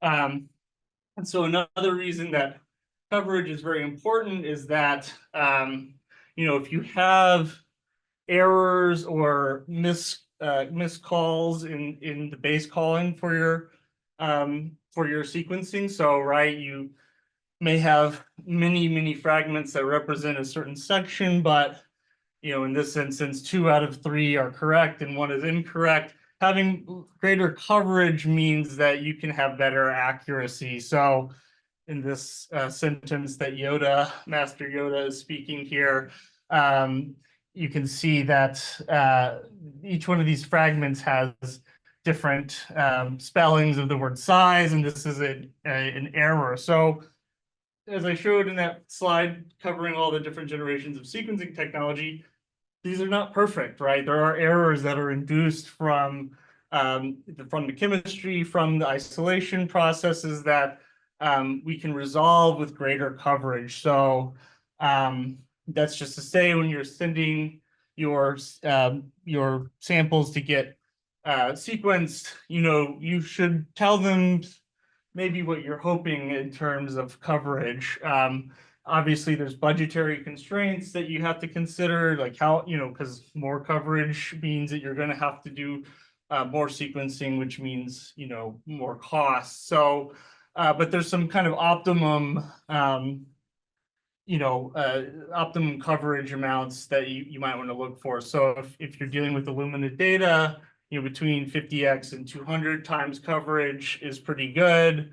Less coverage is required for long reads. And again, this is like, if I told people 10 years ago, well, you need a 200 times coverage genome or whatever, they would go, oh no, like that's going to be insanely expensive. But again, the cost of doing these things has dropped so much that this is relatively feasible for doing your sequencing projects now. So again, thinking about how much resolution do you really need to make the assertions that you're trying to make for your hypotheses. So this goes into your sequencing planning. So this is, we love our analogies, and I like this one in particular because it's actually quite useful for metagenomics. You see that we have taken a stack of newspapers here, we've shredded them, and then we want to put together the front page of one of them. Again, thinking about the degree of mathematics required and the accuracy that you would need to sort all of this out is quite daunting, right? I mean, if you can imagine doing this by hand, you would spend your whole life doing this. So to have the ability that we now have with computers to take these fragments and especially take fragments from whole environments, and then being able to extract a whole section of one of these newspapers is kind of where we're at in the metagenomic sequencing today. So this is maybe more useful for you later on, but this is thinking about some of the protocols for going through different kinds of assemblies. So with short reads, long reads, and hybrid assembly, the kind of things that you have to do to get your assembly completed. And some of the things to think about with what the kind of pros and cons are with each type. I think it's easy to be kind of captured by, like, I have to have the latest and greatest thing, but really, I think for especially bacteria and archaea, any of these kind of technologies is great. Our hope, especially with long reads sequencing, is that it will become much easier to sequence and assemble eukaryotic genomes, right? Where we don't just have a single chromosome, we have 23 paired chromosomes, and if you're dealing with plants, you might deal with up to 12 copies of each chromosome, and it becomes more complicated to run these kind of mathematical processes when it comes to eukaryotes. But we've started with microorganisms because they have much simpler genetic structure. So the assembler that we're going to be using today is called Metaspades. There are a lot of different assembly algorithms out there. It's in science, it's some things just become the kind of popular or dominant trends because maybe it's just because the accuracy or availability of certain tools. Spades is pretty much the most popular assembler used for Illumina sequencing data. This is just showing you the kind of way that Metaspades, the metagenome assembler, functions as far as its process. So it builds out these graphs. It does some it uses some processes to ensure that it's not it's building out longer contigs and not getting hung up on repeats or variation that are not at the species level, but are at strain levels, because of course, there's variation within and between genomes. So how you're building out this consensus sequence can really affect your whole assembly. So, but this is just to say it's Metaspades is running this process of building out what we call De Broglie graphs based off of those Eulerian walks or cycles. So again, we don't really have to worry about this as far as biology goes. We trust the mathematicians and the computational biologists out there. But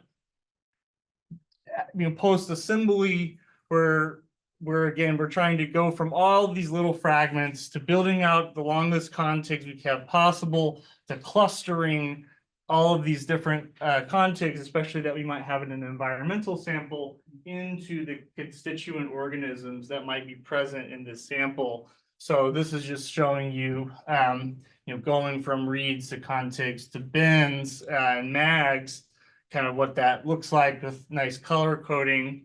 But we're using two algorithms today to do this. Again, there's many algorithms out there. They all have different kinds of thinking that are embedded into the software. But we're using one called MaxBin2 and another one called Concoct. And these are similar binning algorithms, but there's a key difference. And I think it's kind of useful actually to think about for computational biology and how we structure our knowledge into software and algorithms, some of the main differences between these two. So MaxBin2 has both a algorithmic way of clustering, but then it checks against reference data. So Kelly had mentioned marker genes as being this sort of reference used to sort out the differences between bacteria across the tree of life. And then on the other hand, Concoct runs a similar clustering algorithm for binning, but it is not supervised, or it is not checked against reference data. So it is unsupervised binning. So this is sort of like pure maths versus like maths against a reference collection that sort of allows you to say, okay, this is really this, or maybe we're not so confident that this is what we're looking at. So this is just to say, in computational biology, sometimes there are people running from like first principles, and then there's people that have first principles and data to inform their assertions.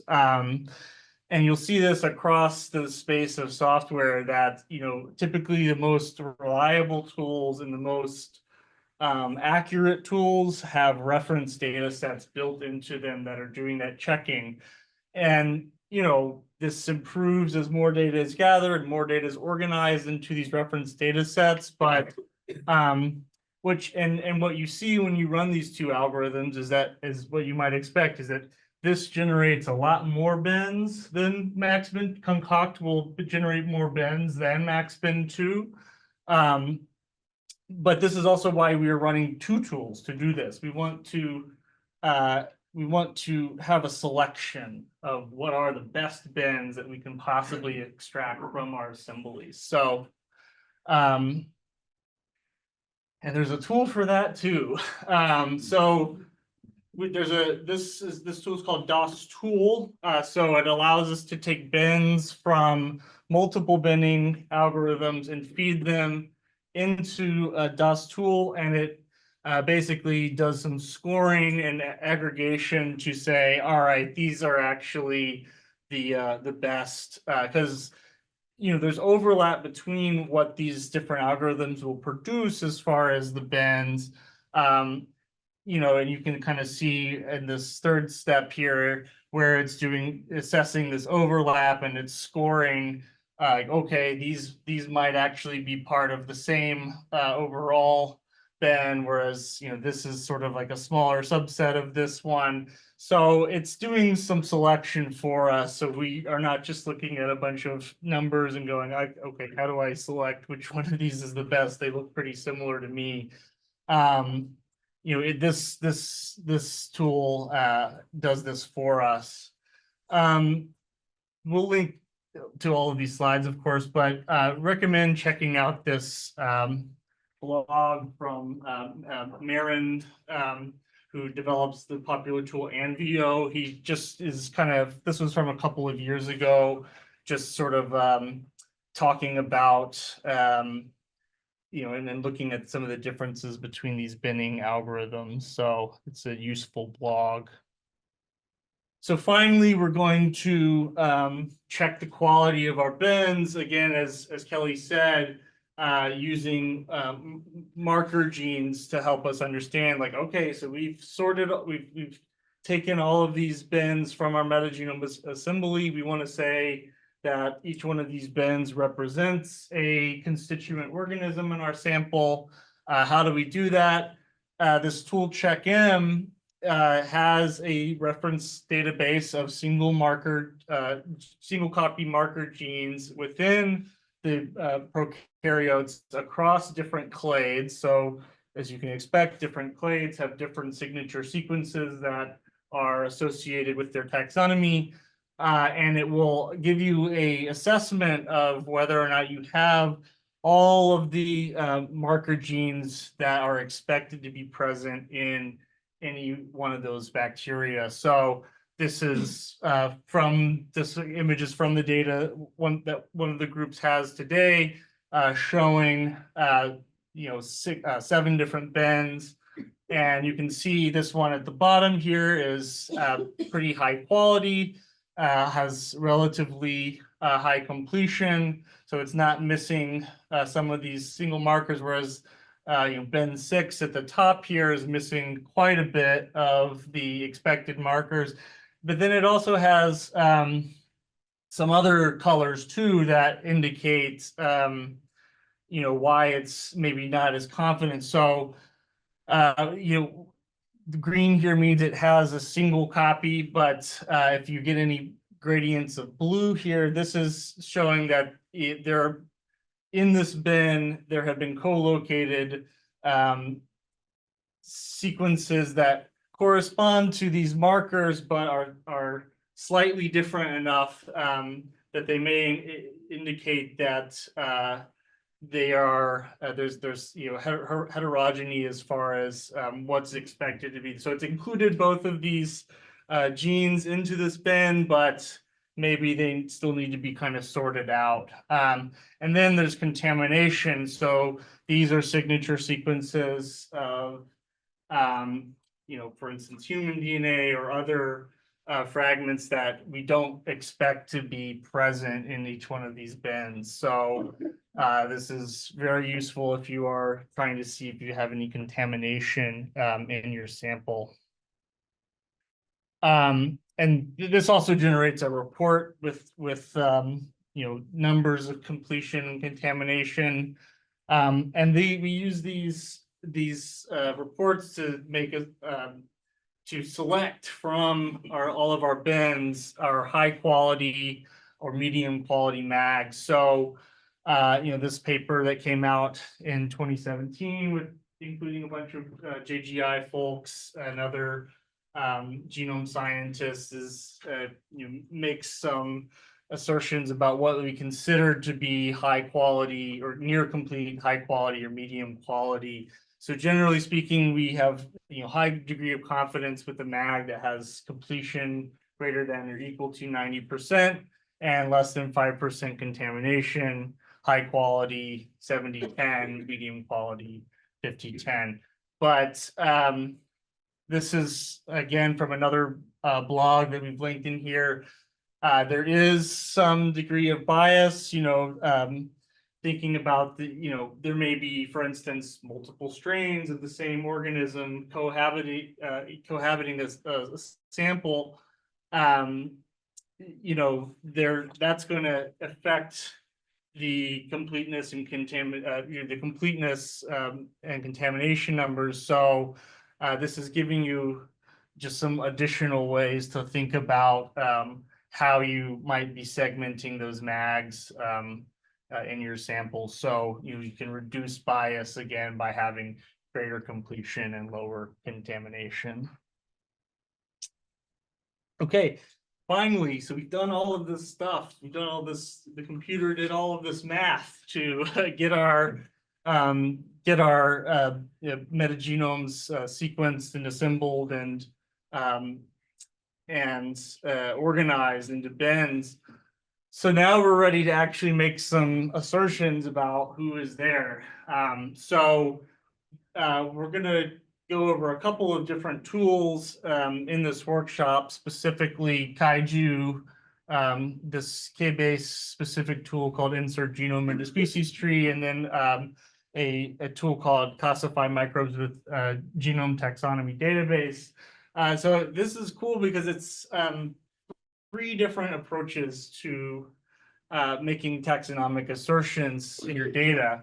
So this top one, so Kelly had mentioned tetranucleotide frequencies. So if we set our K to equal 4, and so we're looking at strings within our assembled genomes of the length 4, what's been observed is that the relative frequencies of different possible combinations of 4 nucleotides correlates with different clades in taxonomy. So different clades will have different relative frequency levels of each one of these possible sequences. So Kaiju is interesting because it doesn't actually require an assembled genome or metagenome to make some assertions about taxonomy. It uses just the reads, and it's looking across all of those 150 base pair fragments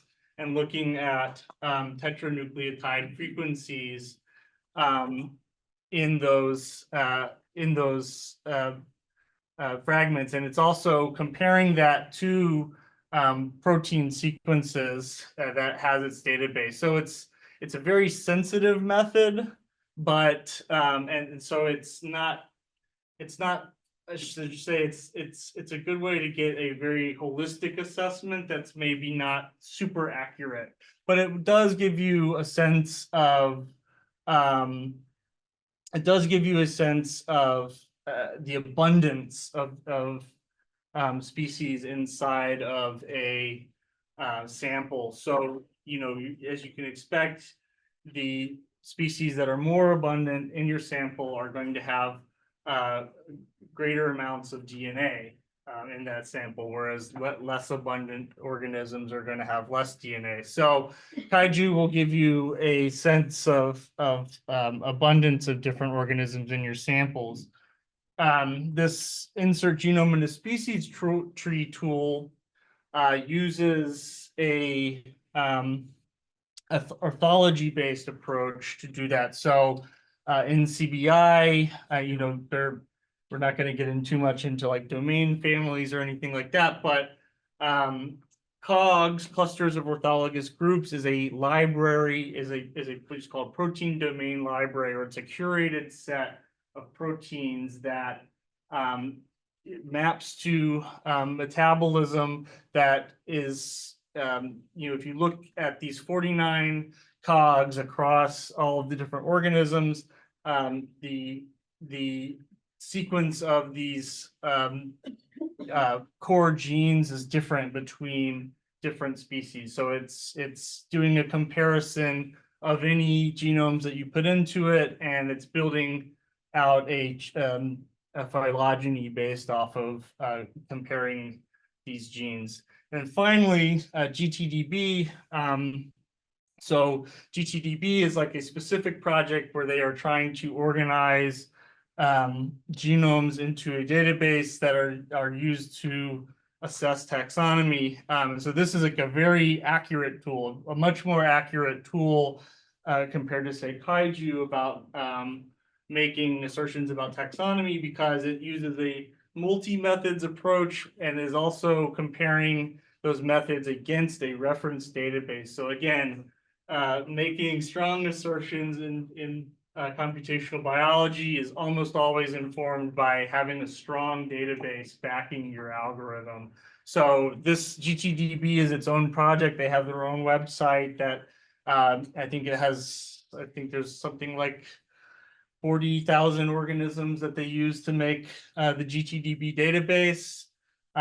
This is a tool that's very accurate for making these assertions.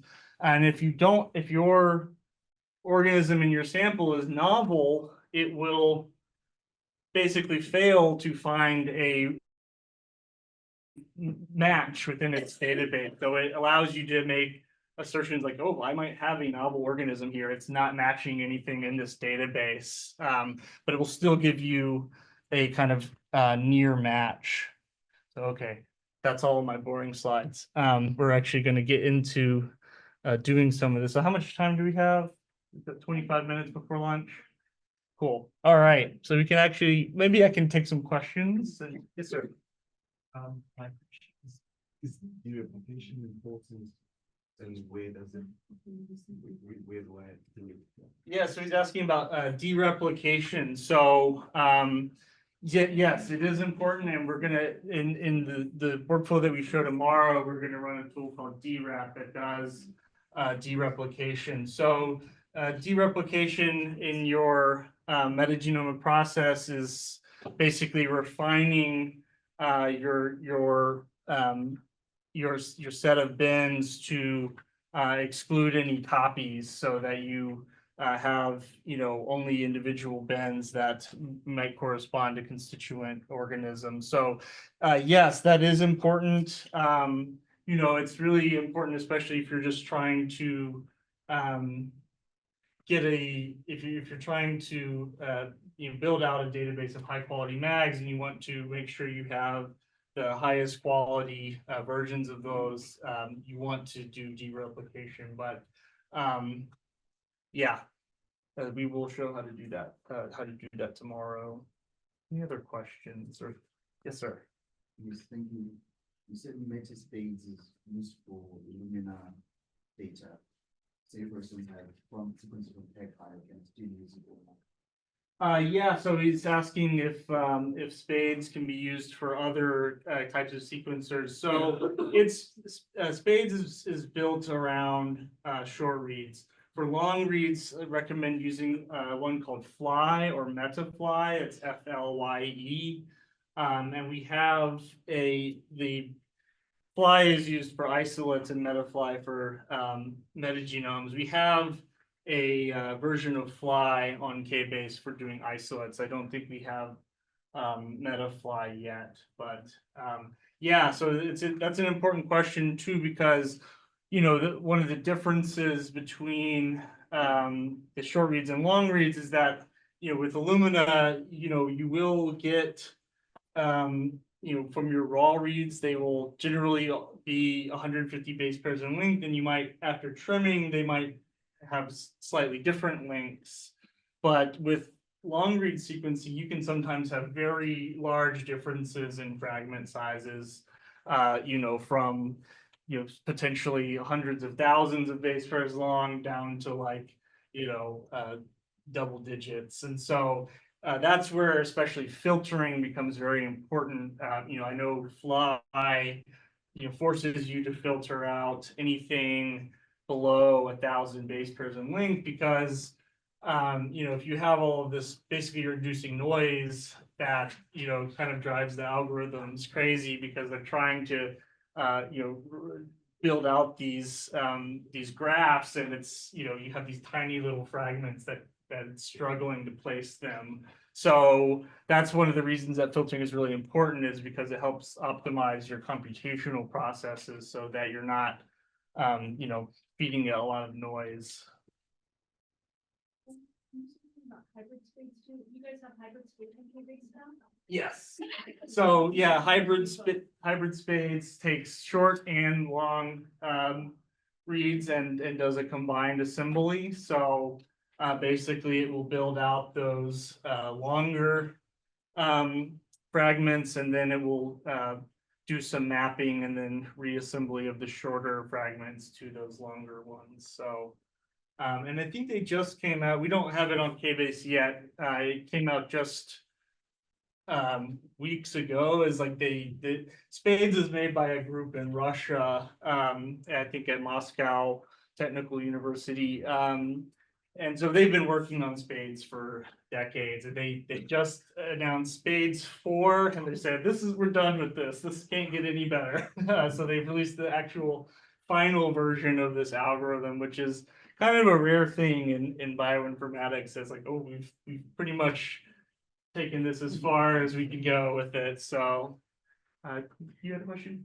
That sort of linked with my question as well, because I wanted to know if you have a hybrid approach where you have short read sequencing and long read sequencing, how do you combine them? You combine them at the assembly level, but I mean hybrid spades. Yeah, you can combine them at the assembly level. Some people will do 2 separate assemblies and then try to use a tool like Bowtie to do alignment to see where they align or where there may be gaps.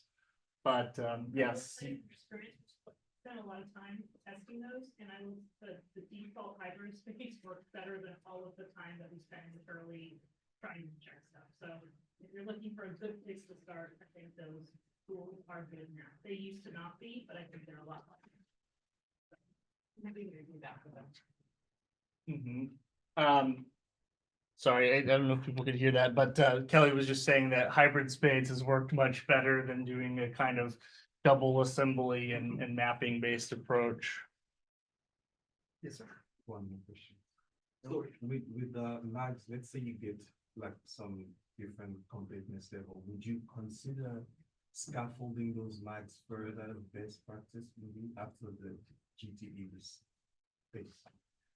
Yeah, so he's asking about you have multiple bins and you're considering whether or not maybe they've been separated into 2 bins and whether to scaffold them. So yeah, if you have some lower or medium quality mags, it can make sense, and that's where you might use Genome Viewer or like JBrowse to try to manually align and build out a scaffold between 2 bins. So it kind of just depends on what you're trying to make happen. That is a totally reasonable approach, though, is to if you have bins and you're saying, well, these are not, I have 2 incomplete bins, and I think they might represent an organism. You can take those bins and try to build a scaffold so that so a scaffold basically links 2 contiguous DNA sequences and makes an assertion that these might be connected, and we're just missing gaps. Like we weren't able to fully sequence these things because there's gaps, or the things that kind of throw assemblers off, as Kelly was saying, are long intergenic repeats. So you might have repeat sequences that go over and over again for several thousand base pairs for whatever reason. It's very hard for the assemblers to resolve those repeats, and that's precisely why long read sequencing is very powerful, is that the long read sequencers will catch those repeats, whereas when you have and they will have they will appear in the context of the larger context, whereas you have short reads, it's much harder to figure out where those pieces lay. Like Kelly was saying, thinking about a puzzle, you have blue sky and you have all of these blue pieces. Kind of understanding where they might fit together is more challenging. So yeah, so you can use that's especially if you're running into that kind of problem, you're considering both long and short read sequencing will help you get that resolution. Then there's a question online. Question online. Oh. Yes, Arjun, you can unmute. There we go. I asked. Yeah. Yeah, so I was wondering if you can comment on SQM tools. I mean, my bioinformatics department uses that, and it's kind of workflow, but how does that compare with your algorithms you use here? So is SQM tools? I'm actually not familiar with that toolkit. Is it like a yes, is this a commercial piece of software? No. I think if you Google it, you will find it very easily. But it was just it was published in BMC Bioinformatics 2020, and I think it's like an assembly and taxonomy and function in one go. But I was just wondering if you don't know, not familiar with it, how that compares to the algorithm. So I maybe if I can, not sure if I can share it in the chat or something, but I was just, I was just wondering if you could comment on that, or anybody could comment on that. Yeah, we found the publication on it. It looks like it's a R package, and then has Onvio for visualization. So we'll have a look at that and we might get back to you. Just look at one of the tools that are relevant there. R packages are typically written in Python and then they're Dockerized. So they're likely very similar tools, just in different coding languages, but we'll take a look at it. Thank you for sharing that. Yeah.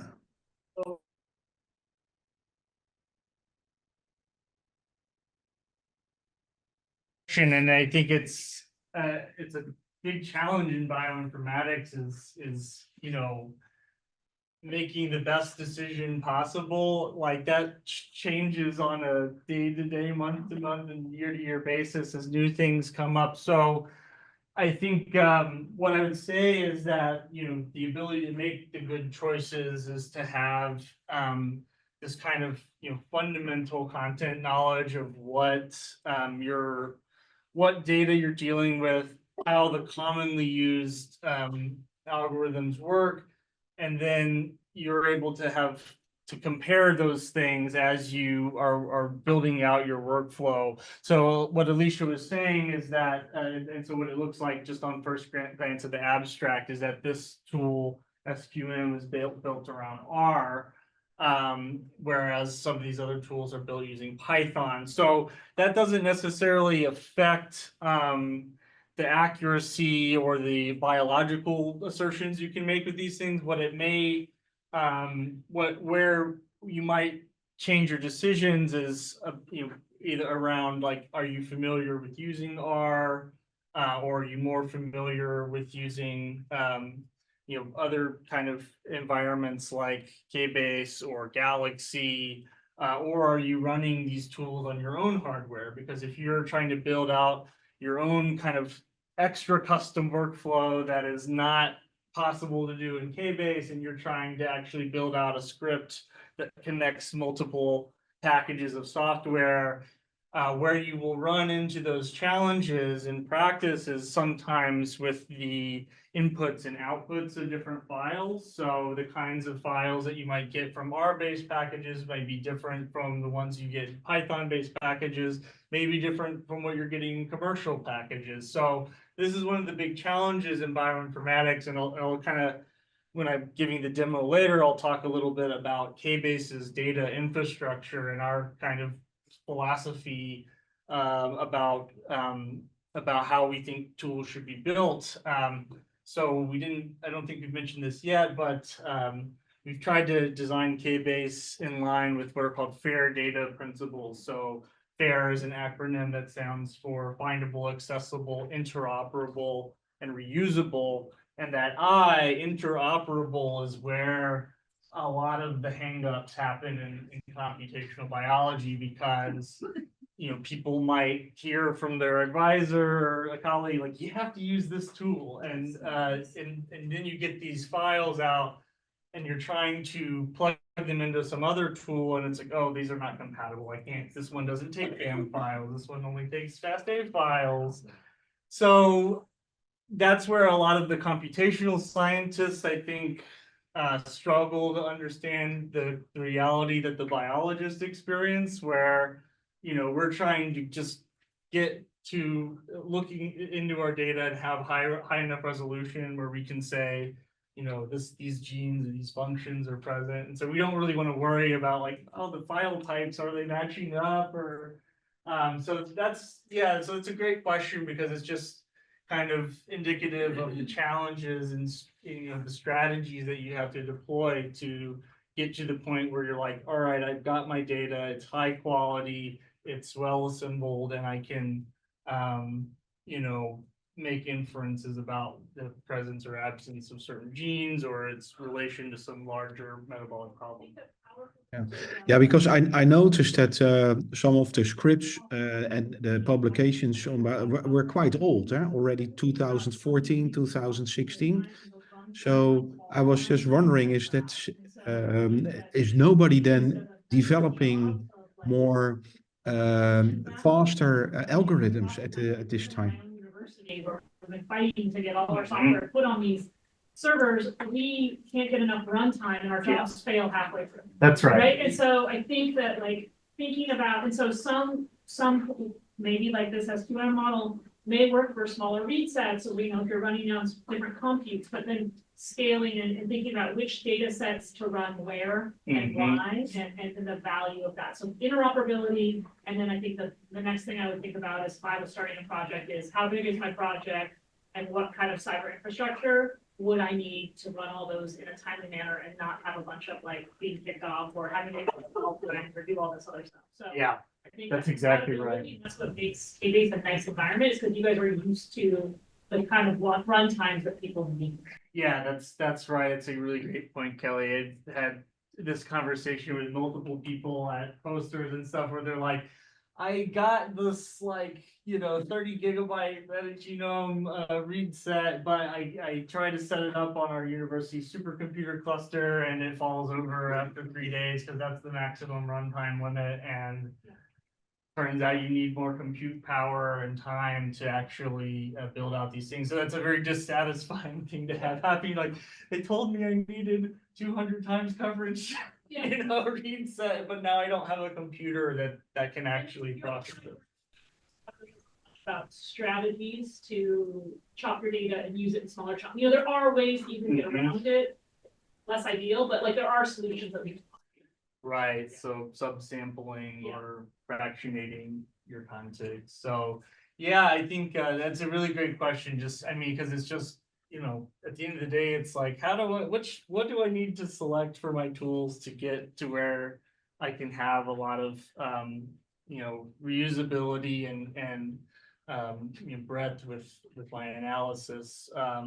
So, you know, on KBase, we have any of the tools, we have a 7-day runtime limit. That's it's pretty generous. It's, yeah, I think a lot of universities I've heard it's like 72 hours, 48 hours. Because, you know, you might be sharing it with the physics department and the chemistry department, and then everyone is trying to share access to these resources. So, and yeah, generally speaking too, our packages, you know, a lot of ecologists and you know, R is very commonly used in biology. It's something that you can install R Studio on your laptop, and there's all sorts of pre-built packages in there. So I think it's an environment that a lot of biologists are very comfortable operating in, whereas, you know, Python and you know, doing, you know, command line based stuff with Python is still pretty challenging. Yeah, Kayla. Okay. Do you want to ask your question again? Yes. Can everybody hear me? Yes. Yes. So you were mentioning the compatibility between input and output files. To my understanding, there is like a new stream in bioinformatics country which is called Nextflow to make this more compatible. Can you comment on that? What your view is on Nextflow?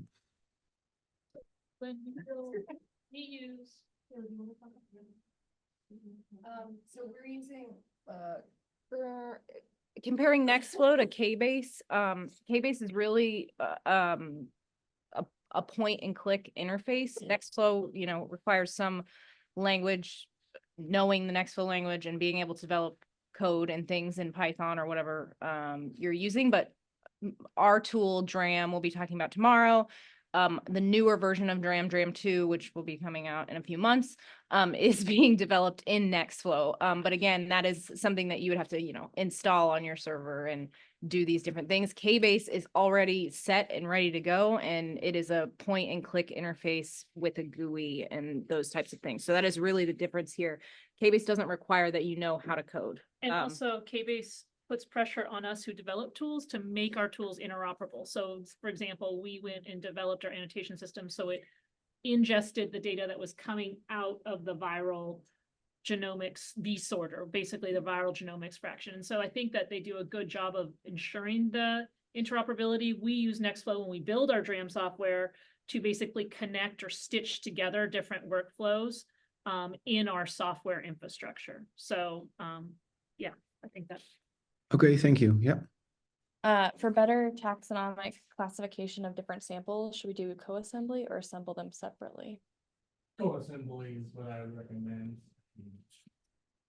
Yeah, I think sometimes making that decision is based off of like we were talking about computing resources. I would say in KBase, definitely try the co-assembly, especially if you feel confident that, your replicates or your samples are similar enough that co-assembling them would give you better outcomes. So that's related to another question that was in the notes doc for the online people. They were discussing like how much read depth you might need for your sequencing, and that will depend upon how complex your community is and the relative abundance of them. If you have a fairly simple community and they're all relatively equal abundance, you're stoked, you can sequence and move on. If you have a very complex community with very rare members, you're going to need a lot more sequencing depth as well. So that does factor into when you're deciding whether to combine assemblies, because if you're taking an assembly where you have high abundance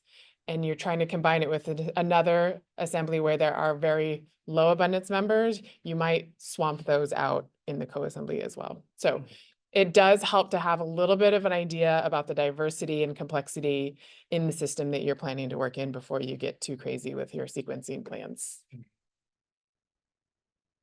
And that also relates to a question that Sonia's bringing up about, how do you know starting out when you're writing a proposal, how much computational power, how much statistical power? And I think that is probably a longer conversation than we have for the next 3 minutes, but it is definitely an interesting conversation that we should talk about at some point. Any other questions in the room or online?